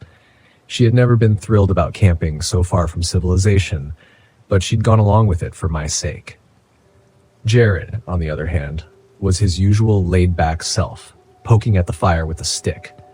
He kept glancing at Brianna and then back at me, his playful grin not quite masking his own unease. "Is this a bad time to mention my tent's busted?" Alex muttered, inspecting a rip along the seam. I groaned. "Seriously? You didn't check before we left?" He shrugged, throwing a lopsided smile my way. "I'm a live-in-the-moment kind of guy. We'll all fit in one tent, right?" "I guess we don't have much choice," Brianna said, shooting me a worried glance. "Let's just hope we all survive the night." Jared laughed a little too loudly. "Come on, Bri. It's not like anything's going to happen out here. It's just us and the desert." But Brianna's eyes hadn't left the encroaching shadows, and I could feel the tightness in her voice. "Yeah, well, that's what they say in every horror movie right before things get bad." The fire crackled as we fell silent, each of us staring into the flames. The familiar rhythm of camping jokes, stories, and laughter was somehow absent tonight. Instead, an uneasy quiet filled the space between us like a cold mist. Even Jared had stopped laughing. He looked up at the darkening sky, his face shadowed in the firelight, and for a moment, I thought he looked genuinely spooky. Just then, I heard it, a faint rhythmic tapping, like something knocking against rock far out in the desert. I glanced at Alex, who was listening too, his brow furrowed. "Probably just the wind," he said, though his voice held a note of doubt. Brianna's eyes darted to mine. "Do you guys hear that?" Jared scoffed, but he didn't sound as confident as usual. "It's just the rocks shifting or animals or something." "Animals that tap?" Brianna asked, her tone sarcastic but edged with genuine fear. Alex put a reassuring arm around me, but I could feel the tension in his grip. "Let's just settle in, okay? It's nothing. I nodded, forcing myself to believe him. Yeah, even though the tapping hadn't stopped. It was steady, too steady, like the beat of a slow drum. Each time it faded into the silence, I could feel a tightness in my chest, an instinctual alarm I couldn't shake. I glanced up at the jagged rocks surrounding our campsite, half expecting to see a figure standing there. But there was nothing, just shadows, deeper and darker than the night itself. Brianna whispered, I heard this story once about this thing that lives out here. They call it the Yucca Man. I forced a laugh, but it sounded hollow. Oh, great, Brianna. Perfect story for a night like this. She looked at me seriously. They say he's like a guardian spirit of the desert, tall with eyes that glow in the dark. Supposedly, he watches over Joshua Tree and doesn't like it when people get too close, especially if they wander off the main trails. Alex rolled his eyes. And he just taps rocks to scare us off? Brianna shrugged, but her voice was barely a whisper. I don't know. Maybe he's just waiting. Waiting for what? Jared scoffed, though his bravado was wearing thin. Before she could answer, Alex stood up and grabbed his flashlight, shining it across the rocks. I watched as the beam illuminated the stark, twisted shapes of the Joshua trees, their shadows stretching and warping across the sand. Just as he moved the light, I saw it, a tall, dark shape standing motionless against the rocks. My heart stopped, and I felt Alex's grip on my hand tighten. Did you see that? He whispered. I nodded, my throat too dry to speak. The figure was gone as quickly as it had appeared, blending back into the darkness. Jared laughed nervously, breaking the tension. It's probably just a shadow, guys. You're all wound up for nothing. But even Jared didn't sound convinced. He picked up his flashlight, swinging it around as if he could somehow erase the eerie image from our minds. The tapping had stopped, leaving a thick, oppressive silence in its place. Brianna's voice was small. Can we just go back? Alex shook his head, even though his face was pale. No way. We came all this way. We're just letting our imaginations get the best of us. But I wasn't so sure. The feeling in the air was different now, like we weren't alone, like there was something ancient and unseen watching us. I looked out into the darkness, straining my eyes for any sign of movement. My gaze landed on a rock nearby, where strange symbols were scratched into the surface, intricate spirals and jagged lines. I hadn't noticed them before. Guys, come look at this, I whispered, beckoning them over. They all gathered around, staring at the markings.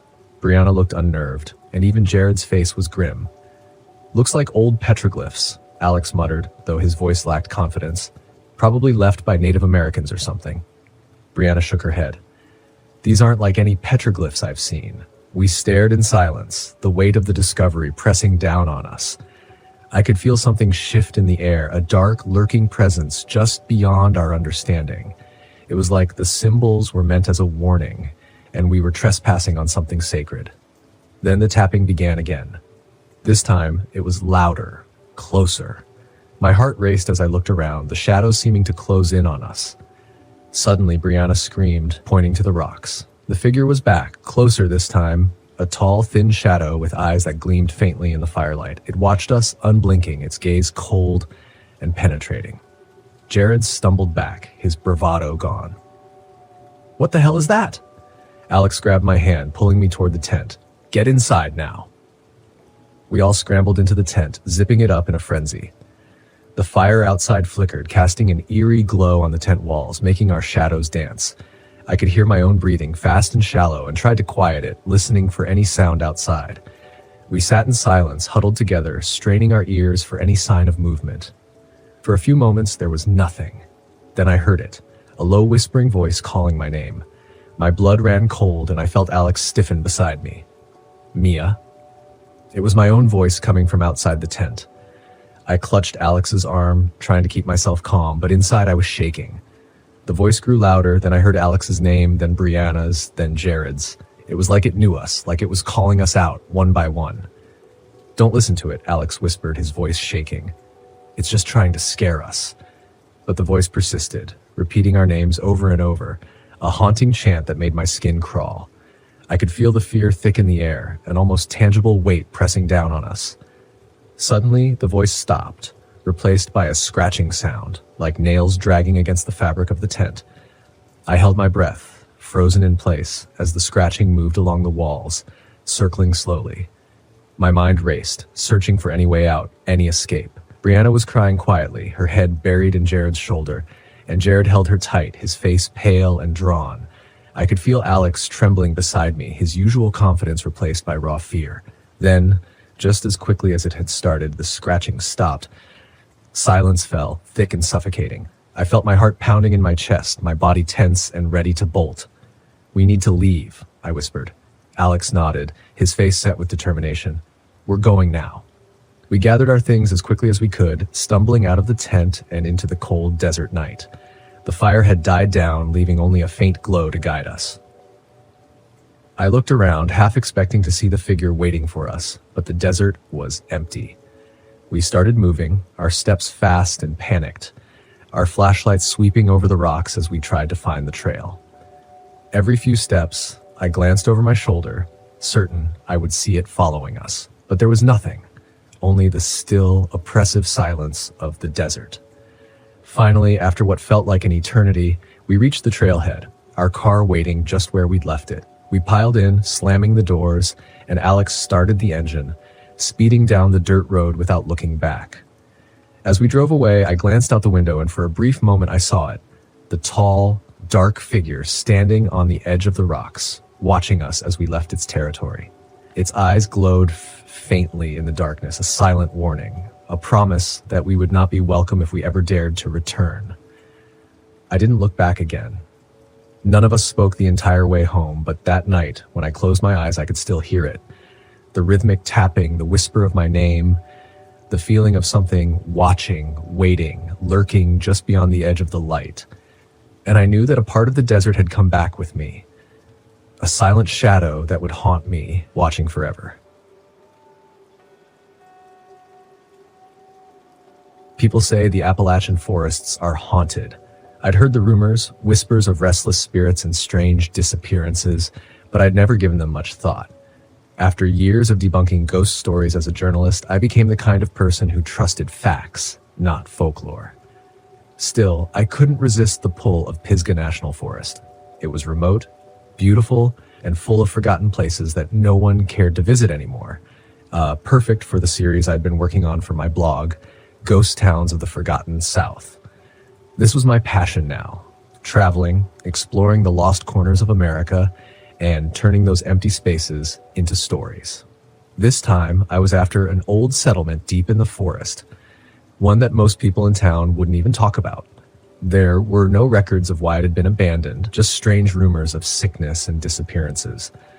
But those stories were always embellished over time. People loved their spooky tales, and it was my job to sift the truth from the legend. I parked my RV at a secluded spot near the trailhead, not far from the ghost town, or what remained of it. I planned to spend a couple of nights out here, explore, take some pictures, and maybe talk to a few locals who might know more about its history. The air was crisp and cool as I stepped outside. The towering trees cast long shadows, making it feel later than it was. As I set up camp, I noticed how unnaturally quiet the forest was. No birds, no rustling leaves, just silence. I brushed it off. Deep forests always had a strange stillness about them. I'd been in enough of them to know that the real danger was tripping over a root, not some ghostly figure hiding behind the trees. That first night, I woke to a distant sound, like laughter. It was faint, barely a whisper on the wind. I sat up in my sleeping bag, listening. Could there be other campers out here? I doubted it. This part of the forest wasn't exactly a tourist hotspot. My phone was dead, but I'd recorded some video earlier in the day. I grabbed my camera and replayed the footage. There it was, faint, like a breeze blowing through, but unmistakable, children's laughter. I pushed it out of my mind and went back to sleep. I had a lot of ground to cover tomorrow, and the last thing I needed was to let my imagination run wild.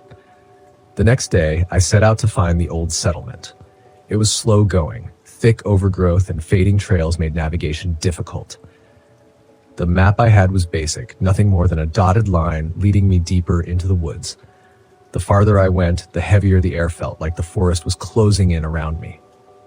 But I kept going, determined to find this place. After about an hour, I noticed carvings, symbols strange and jagged, etched into the bark of the trees. They weren't any kind of writing I recognized, but they gave me an uneasy feeling. Maybe it was some old superstition, a way to ward off bad spirits. I took a few photos and kept moving. It was another hour before I finally found it. The ghost town was just as eerie as I'd imagined. Small, dilapidated cabins stood in clusters, some half collapsed under the weight of time and nature. Weeds and vines crept over everything, reclaiming the land. I walked through the empty streets, my camera clicking as I captured the desolation, the eerie stillness. That's when I saw the cemetery, small, tucked away behind what must have been the church, though the building itself was nothing more than a few rotting beams. The graves were old, the names barely legible, but the dates caught my eye. Some of them were from decades ago, but others were from the future. My first instinct was that it had to be a mistake, some kind of misprint or vandalism. But the stones looked too old, too weathered to be recent. A chill ran down my spine as I stepped back from the graves. It didn't make sense, and I didn't like the feeling gnawing at the back of my mind. The forest was quiet again, too quiet. I realized then that I hadn't heard anything. Not birds, not insects. Nothing since I'd arrived. I packed up my camera and headed back toward my RV. I'd gotten what I came for and figured I'd do some research on the strange gravestones when I got back to town. But something was wrong. The trail didn't look right. I was sure I'd come from this direction, but now the trees seemed different. The symbols I'd passed earlier weren't there anymore, and the forest seemed denser, more oppressive. My pulse quickened. I was lost. That was impossible. I never got lost, not with GPS and maps, not with all the preparation I'd done. I kept walking, trying to retrace my steps, but the more I walked, the more disoriented I became. Every turn led me to unfamiliar territory, and soon the forest looked completely foreign. My sense of time slipped away and the sky started to darken, even though it felt like midday. Then I saw it, just ahead, through the trees. A figure stood on the trail, tall and motionless, watching me. I stopped cold, my heart hammering in my chest. "Hello?" I called, my voice sounding smaller than I'd intended. No response. The figure didn't move. I took a step closer, squinting through the gloom, but as I did, it vanished. Just gone. I spun around, scanning the trees, but there was no sign of anyone. My hands shook as I adjusted my pack. This was wrong. Everything was wrong. The sun had nearly set by the time I found my RV. It was parked where I left it, but somehow the journey back had taken hours longer than it should have. My legs were aching, my mind spinning with confusion. I climbed inside, locking the door behind me and collapsing onto the bed. That's when the laughter started again.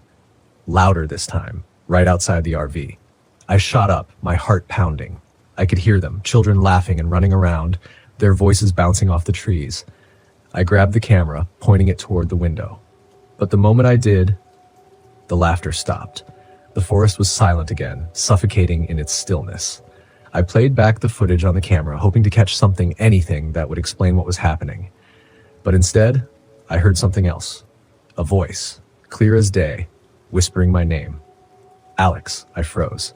The camera dropped from my hands and hit the floor with a thud, the sound echoing in the empty RV. Something was out there, and it knew my name. I didn't sleep that night. I lay in the bed, every muscle tense, listening to the silence, waiting for something to happen. I thought about leaving, driving out of the forest and abandoning the project altogether, but the RV wouldn't start. I tried the engine a dozen times, but it was dead as if the battery had drained overnight. My phone was useless, still dead from the day before. I was completely cut off. The next morning, I decided I had to do something. I couldn't stay here, not with whatever was out there watching me. I remembered the symbols on the trees, the strange carvings I'd seen on my hike. They had to mean something. Maybe they were the key to getting out of here. I grabbed my camping knife and headed back into the woods. The air was heavy, thick with a sense of dread. My stomach churned, but I forced myself to keep walking. I found the first symbol carved into the bark of a tree just off the trail. With a deep breath, I drove the blade into the wood, carving through the lines. As soon as the symbol was broken, the air shifted. The forest seemed to shudder, and for a moment I thought I heard a scream, a distant echo and wail carried on the wind. I stumbled back, my heart racing, but I kept going. I found the next tree and did the same, cutting through the strange lines with my knife.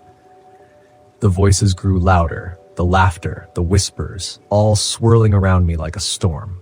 I could see the figures now, darting between the trees, shadowy, faceless figures watching, waiting.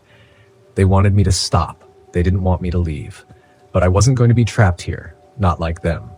I reached the final tree, my hands trembling as I raised the knife. The voices were deafening now, the figures closing in, but I didn't stop.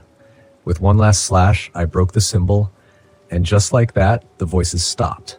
The forest went still, the shadows vanished, and the oppressive weight that had hung over me lifted. I stumbled back toward my RV, half expecting the figures to reappear, but the woods were empty. When I got back, the engine started on the first try. I didn't look back as I drove out of the forest, my hands gripping the steering wheel tight enough to turn my knuckles wide. I wasn't going to write about this place. I wasn't going to tell anyone what happened here. Some things are better left forgotten.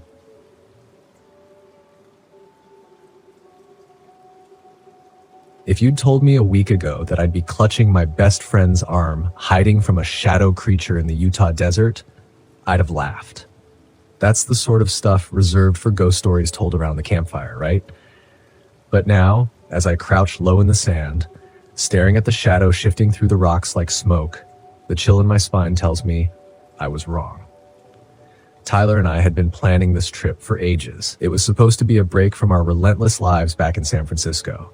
When my promotion came through, I convinced him we had to celebrate by camping across the Southwest, ticking off bucket list spots along the way.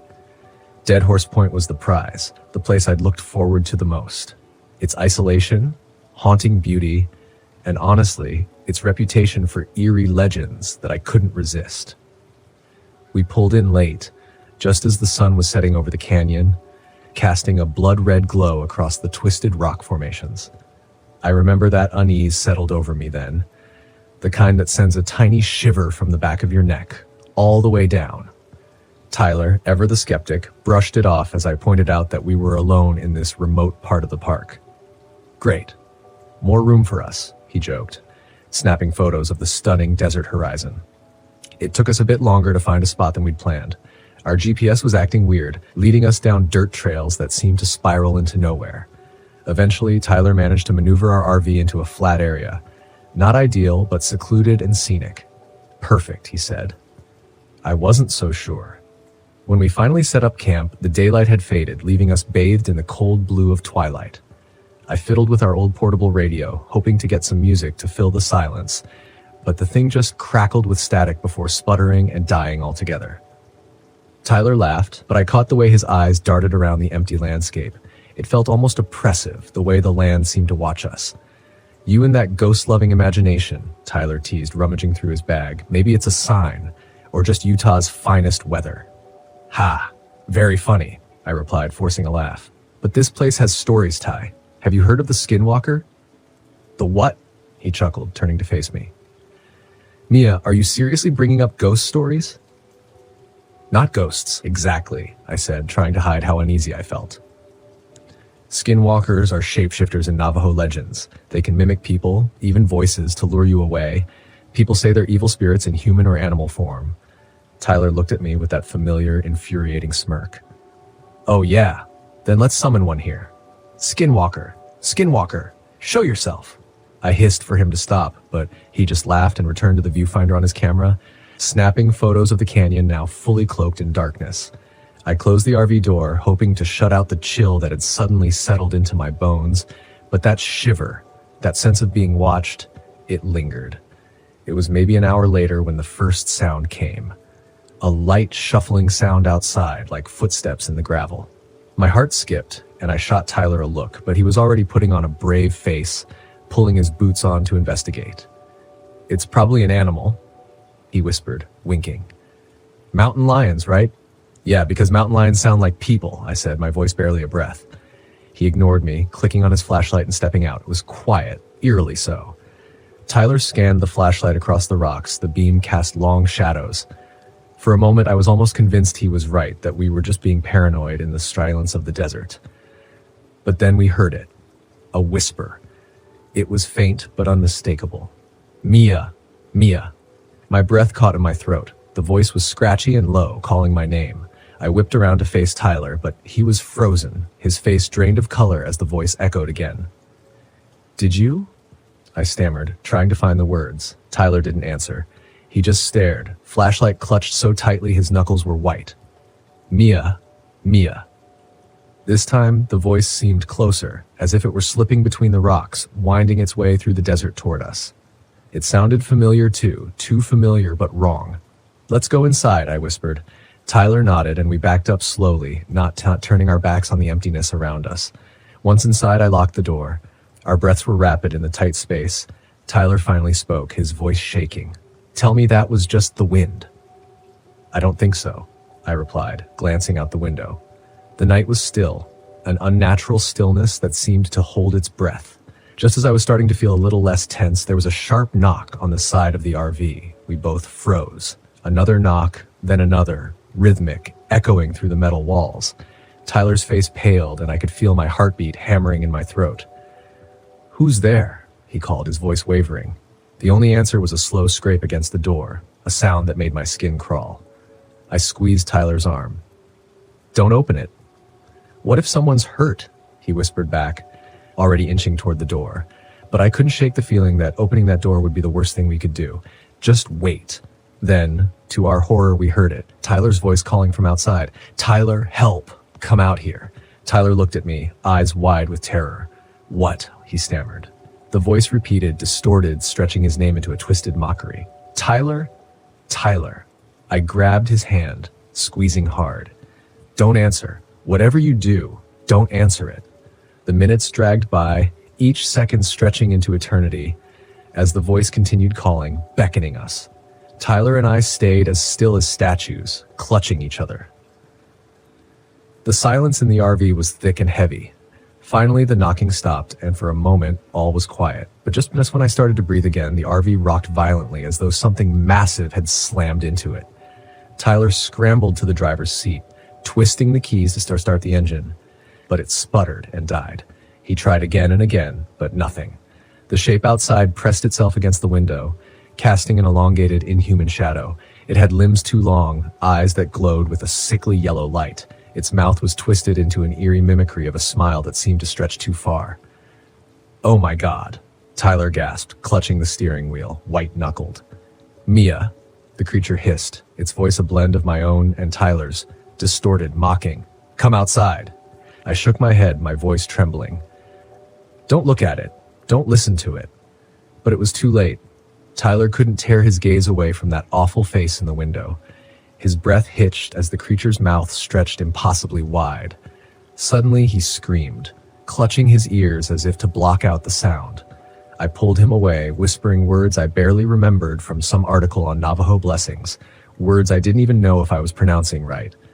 But as I spoke, the creature seemed to pause, tilting its head in confusion, almost weakened. Seizing my chance, I dragged Tyler out of his stupor, and together we stumbled out of the RV.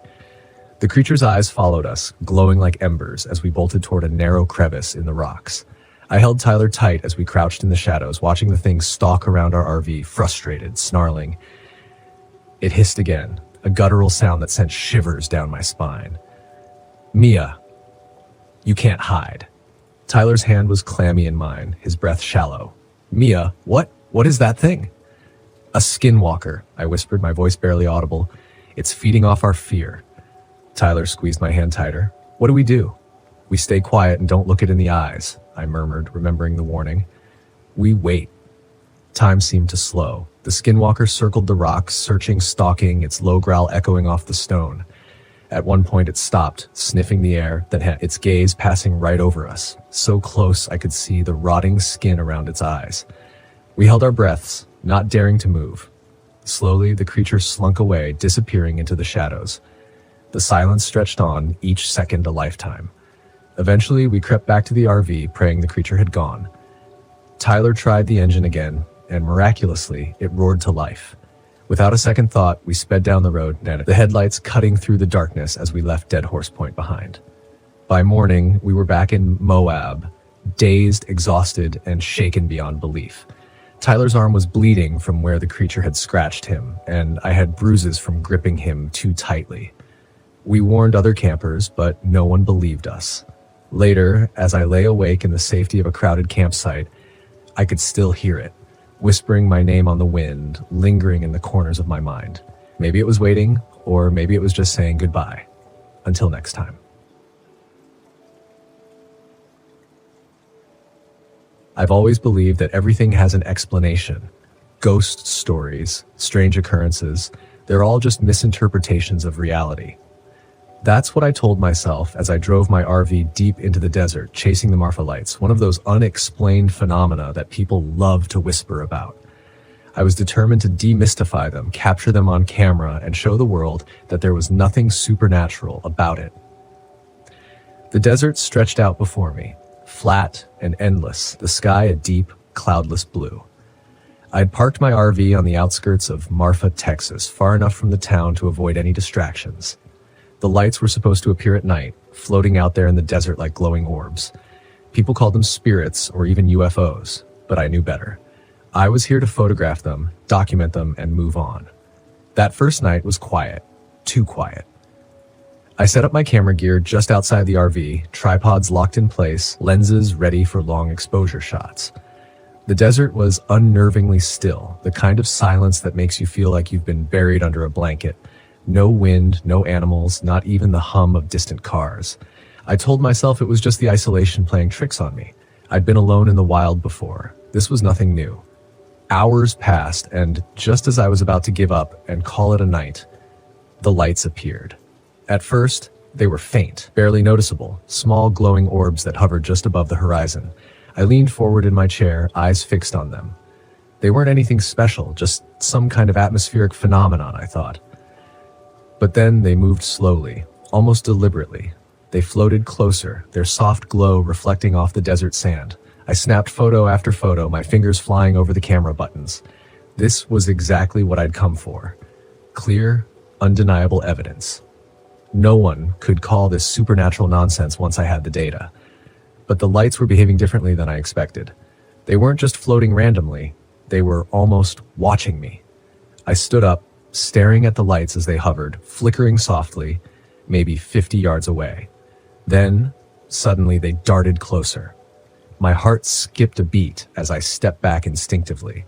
The lights pulsed, brightening for a moment before retreating, as if they were playing with me. I swallowed hard, trying to steady my nerves.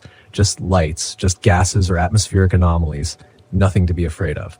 But the way they moved, it was like they were alive. I shook my head, frustrated. "Focus, Greg, it's all explainable," I muttered to myself. I turned back to my camera gear, checking the shots I'd taken. That's when the first problem started. The images were completely corrupted. Every shot I'd taken of the lights was ruined, nothing but distorted lines and static revive, like an old TV losing signal. I flipped through the photos in disbelief. The lights had been right there, clear as day, but my camera had failed to capture a single usable image. My stomach churned. That wasn't right. I'd tested all the equipment before I left. I'd checked the camera, adjusted the settings, but the battery was draining fast, too fast. The indicator flashed red, and within seconds, the camera died in my hands. "Damn it!" I hissed, grabbing my backup battery, but it was no use. Everything, camera, spare batteries, even my phone, was losing power faster than it should. It was like something was draining the life out of my equipment. Frustrated, I packed up my gear and headed back into the RV, locking the door behind me. I tried not to think about the lights still hovering outside, flickering just beyond the window. It had to be a glitch, I told myself. I'd deal with it in the morning. But I couldn't sleep. I lay in my bed, staring at the ceiling, the silence pressing in around me. Every so often I'd glance at the window, expecting to see the lights hovering there. I didn't want to admit it, but something about them unnerved me.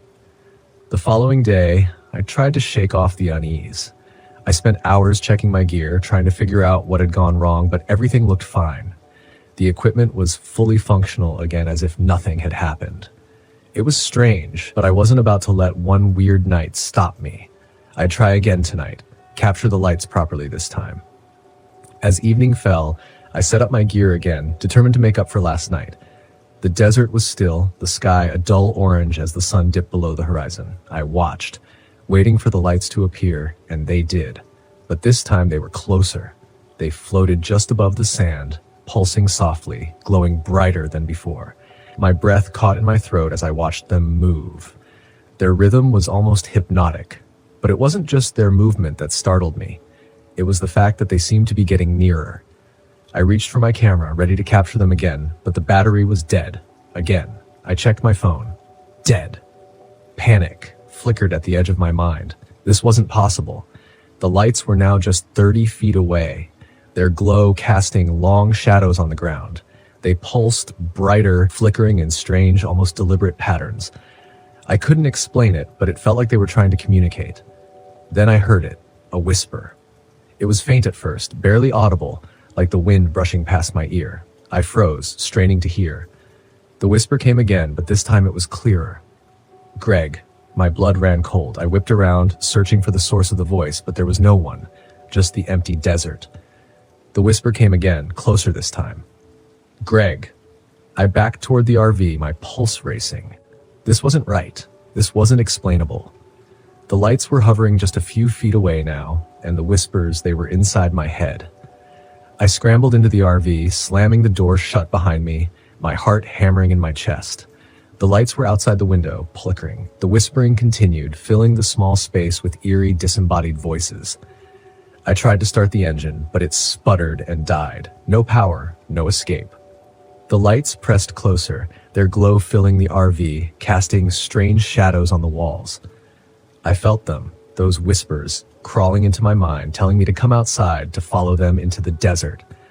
I gripped the steering wheel, my knuckles white. I wasn't going to let this beat me. I wasn't going to give in to fear. But then the lights began to move. They circled the RV faster and faster, like they were closing in on me. The whispers grew louder, more insistent. Follow the lights.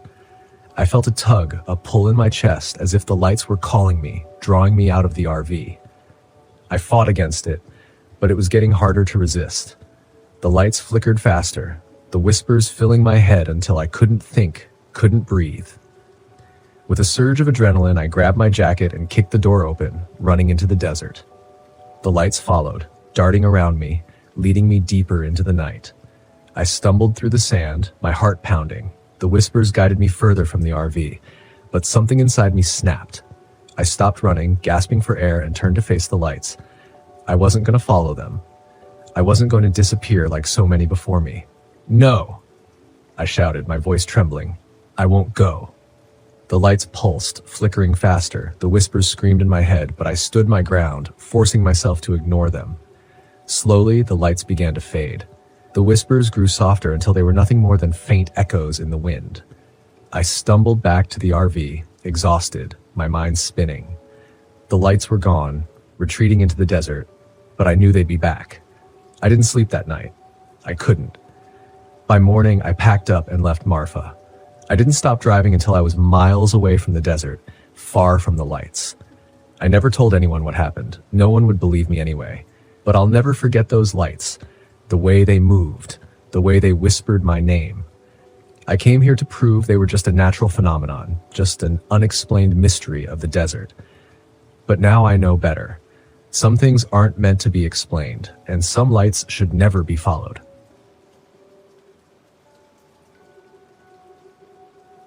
When we first arrived at Shenandoah National Park, I remember thinking how peaceful it all was. The towering trees, the vast open skies, and the faint sound of birds singing in the distance. This was exactly the kind of break we all needed. I'm Alex, the planner of the group, and I'd organized this camping trip to get away from the stress of city life. Mark, my boyfriend, sat in the passenger seat beside me, relaxed and smiling as we made our way along the winding mountain road. Behind us in the RV were Jessica and Eric, my two closest friends. They weren't exactly the outdoorsy type, but they'd agreed to come along, maybe out of some sense of duty to reconnect. Eric was already cracking jokes about how bad he'd be at camping, while Jessica half laughed nervously, fiddling with her phone. I remember feeling so confident, so prepared. I'd planned everything, except, of course, for the things no one could plan for. We parked the RV at a small, secluded site off the Appalachian Trail, far from the more populated areas. That was the whole point: isolation, serenity, nature at its purest. The weather was supposed to be clear all weekend, perfect for hiking and camping. As we started setting up camp, the first signs of trouble were small. Jessica complained about her shoes. "These hiking boots are killing me. Why did I even buy them?" she groaned. "They're probably just stiff," I said, brushing her off. I was already focused on getting the tent up, but that's when I noticed Mark shaking his head. "The tent's missing poles," he said, laughing a little. "We'll have to use the RV for tonight." "Fine," I replied, hiding my frustration. "Minor setbacks, nothing more." The real trouble began as dusk fell. It was subtle at first. As we sat around the small campfire Mark had built, the woods around us seemed to grow quieter. The bird song, once a pleasant background, faded into nothing. No wind stirred the leaves, and even the occasional sound of wildlife disappeared. I chalked it up to the natural rhythms of the forest, nocturnal creatures and all that, but then I noticed the smell. At first it was faint, a whiff of something rotten, like spoiled meat. I thought maybe it was something in the air, or that something had died nearby. I didn't mention it, not wanting to freak anyone out. Eric, of course, was oblivious to the shift in mood. He was still joking around, telling some story about a horror movie he'd seen last week. "This place reminds me of one of those settings," he said, grinning as he poked at the fire. "A group of friends in the middle of nowhere, and then bam! Haunted by some spirit or creature." "Shut up," Jessica muttered, hugging her knees. "This place is creepy enough already." I rolled my eyes at them both, but Mark shifted uneasily beside me, glancing out into the darkening woods. I was about to ask him what was wrong when he stood up suddenly. "Did you hear that?" he asked. "Hear what?" I said, feeling a flicker of irritation. We'd barely been here a few hours and they were already on edge. "I swear I heard something," he said, his voice tense like footsteps, heavy, coming from the woods. Eric laughed, but it was strained. "It's probably a bear or something. Or maybe Bigfoot." Jessica looked pale, her eyes darting to the dark forest around us. "This isn't funny, guys." "It's nothing," I said firmly. "Just the woods settling down for the night. Let's not spook ourselves over nothing." But as the evening wore on, that smell of rot kept coming back, and so did the uneasy silence. Even the crackle of the fire felt muted. The next day was supposed to be better. We set out on the trail, hoping to shake off the weirdness of the night before.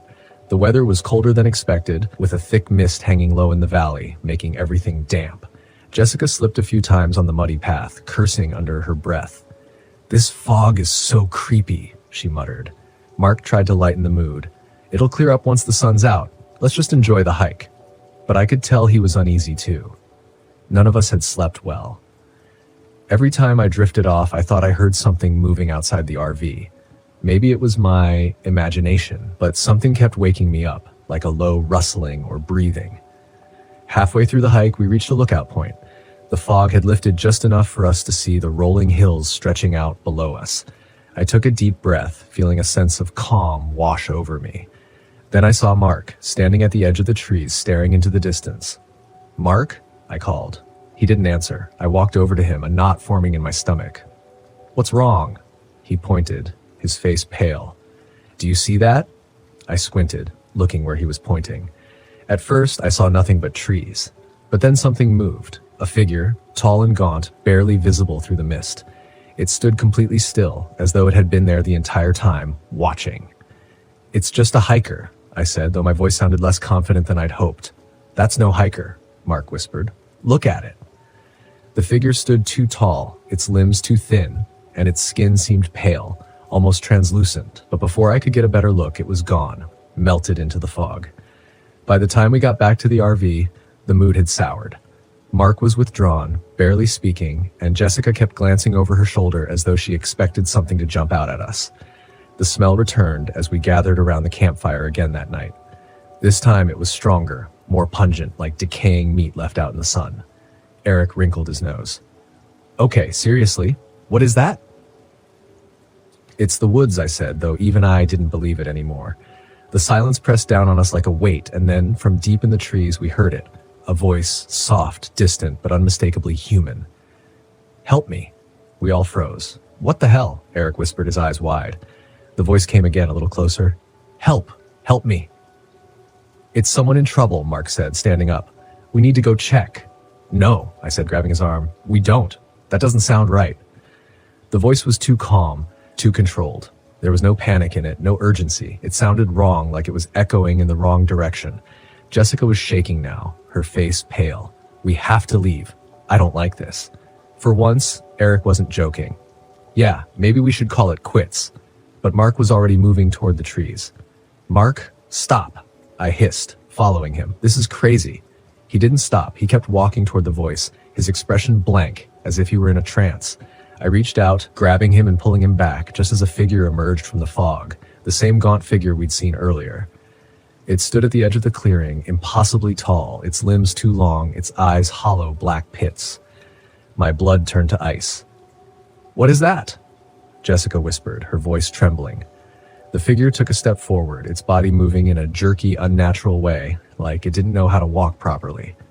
Then, with a sickening crack, it twisted its head to the side, staring at us with those empty, soulless eyes. Mark stumbled back, snapping out of whatever trance had held him. We need to go now. The four of us rushed to the RV, slamming the door shut behind us. Outside, the figure circled the clearing, watching us, waiting. The next few hours were a blur of panic. We tried to start the RV, but the engine sputtered and died. The flashlight batteries drained within minutes. Every time we looked outside, the figure was there, standing at the edge of the trees, just watching. We're trapped, Eric muttered, pacing the small space of the RV. What the hell is that thing? It's not real, I said, though even I wasn't sure anymore. It can't be. But it was, and it wasn't going anywhere. Mark sat in the corner, his head in his hands. It's the Wendigo, he whispered, his voice barely audible. What? I asked, staring at him. The Wendigo, he repeated. It's an old Native American legend, a spirit of insatiable hunger. It drives people mad, makes them turn on each other. That's ridiculous, I said, but my voice shook. I've heard of it, Eric said, his face pale. It feeds on fear and hunger. A cold realization washed over me, the constant hunger we'd all been feeling, the strange cravings, the paranoia. Everything had started the moment we'd arrived. It's trying to drive us mad, Mark said, his eyes wild. That's why it hasn't attacked. It wants us to destroy each other. By the time night fell, the Wendigo was closer, standing just outside the RV, its gaunt, twisted face pressed against the window, its fingers tapping softly on the glass. Jessica couldn't take it anymore. I have to get out of here, she screamed, bolting for the door. Wait, I shouted, but it was too late. She was already outside, running into the woods. We rushed after her, but the fog swallowed her whole. I could hear her screaming, her voice echoing through the trees. And then, silence. We found her body a few minutes later. Her limbs were twisted, her face frozen in a mask of terror. The Wendigo stood over her, watching, its empty eyes locked on us. We need to leave, Mark said, his voice shaking now. We stumbled back to the RV, but as we slammed the door shut, I saw the look in Mark's eyes. The hunger had taken hold of him. He was muttering to himself, his eyes darting toward me, then Eric. He's not right, Eric whispered. It's inside him. Mark lunged at me, his hands grasping at my throat. I'm sorry, he said, his voice cracking. I can't stop it. I struggled, pushing him off, and he collapsed to the floor, sobbing. Eric grabbed a metal pipe and stood over him, ready to strike if he tried again. We have to get out of here, I said, my voice barely a whisper. The Wendigo was still outside, waiting. As we approached, the fog began to lift. We packed what little we could carry and made a run for it, leaving the RV behind. The Wendigo didn't follow, it just watched, its hollow eyes locked onto us as we disappeared down the trail. Even now I can still feel its gaze, like it's always there, just beyond the edge of my vision. Watching, waiting. I'll never go back to the wilderness again. Not after what I've seen. Not after what we've done.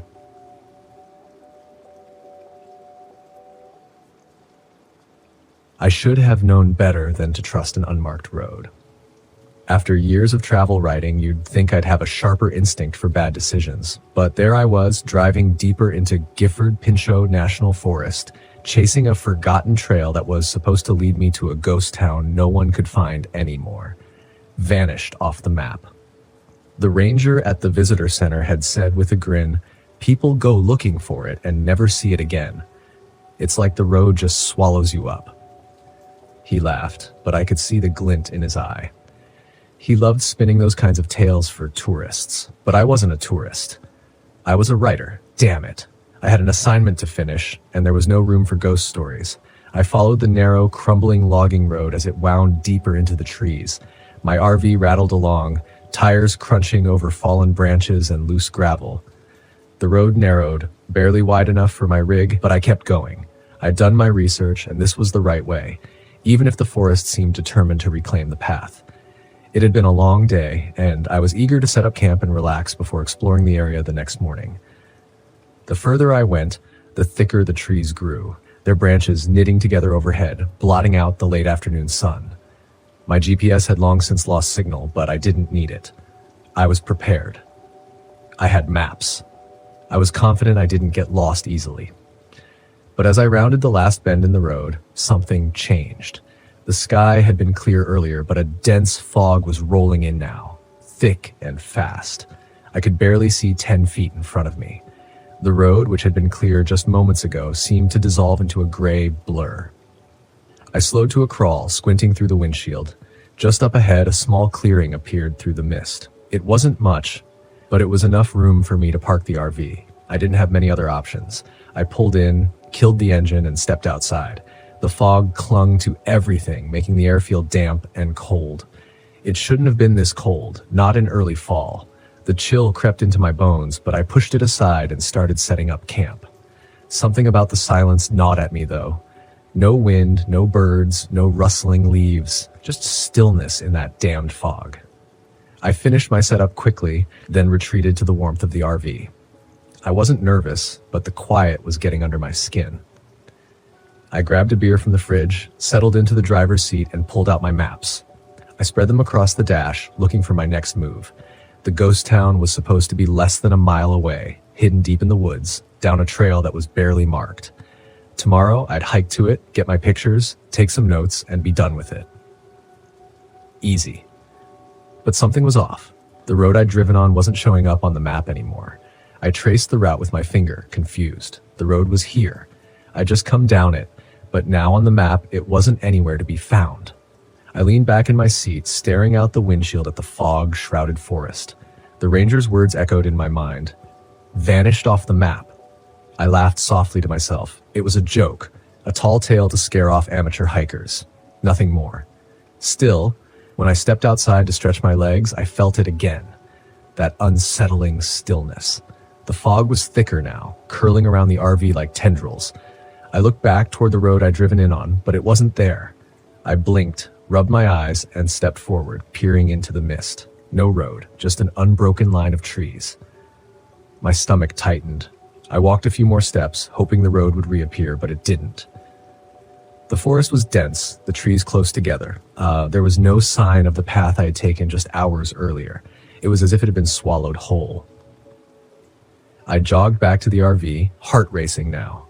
I grabbed my flashlight and marched back to where the road should have been, sweeping the beam through the fog, but all I could see were trees, tall, dark, and oppressive.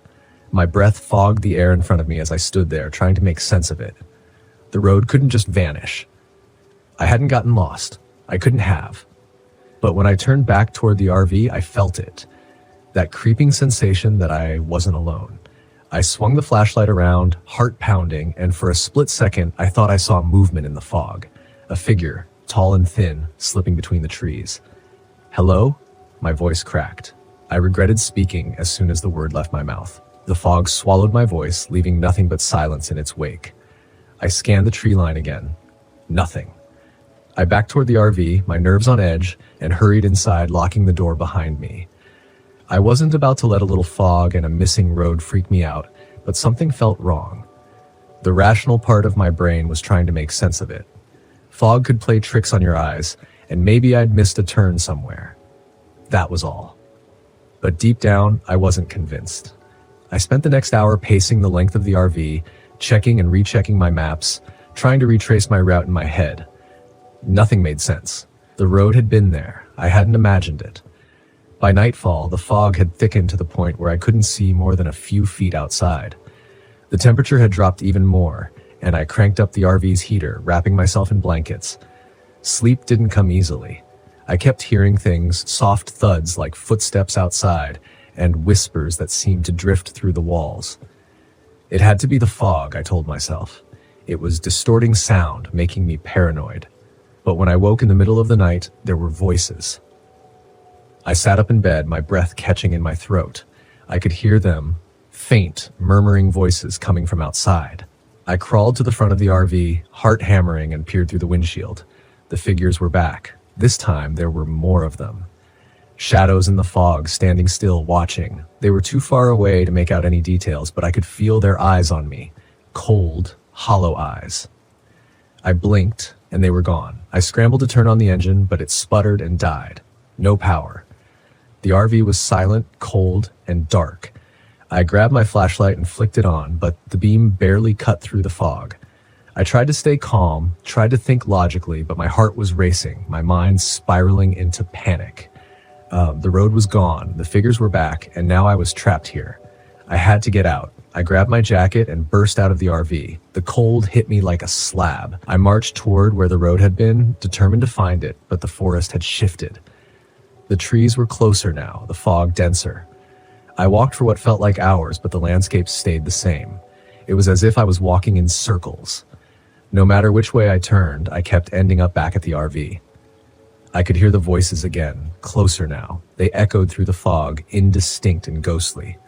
My flashlight flickered, and the shadows appeared again. Closer this time, standing just beyond the beam of light. I ran back to the RV, slamming the door behind me, my chest heaving. The figures were out there, circling me, waiting. I don't know how long I sat there, clutching the flashlight, waiting for something to happen. The fog pressed against the windows, and the shadows loomed outside, never coming closer but never leaving. Morning came, though I could barely tell. The fog hadn't lifted, and the road was still gone. I tried the engine again, and this time it roared to life. Relief washed over me, but it was fleeting. I turned the RV around, driving slowly back the way I'd come. If the road was there, I couldn't see it. All I could do was follow the same path I'd taken before, hoping it would lead me out. But it didn't. The road stretched out endlessly in front of me, a straight line through the fog, leading nowhere. And as I drove, I realized with sinking dread that I was still trapped. The road hadn't taken me anywhere. I was driving in circles, and the figures were still there, watching, waiting. They had me now. The vanishing road wasn't just a story. It was real, and I wasn't getting out.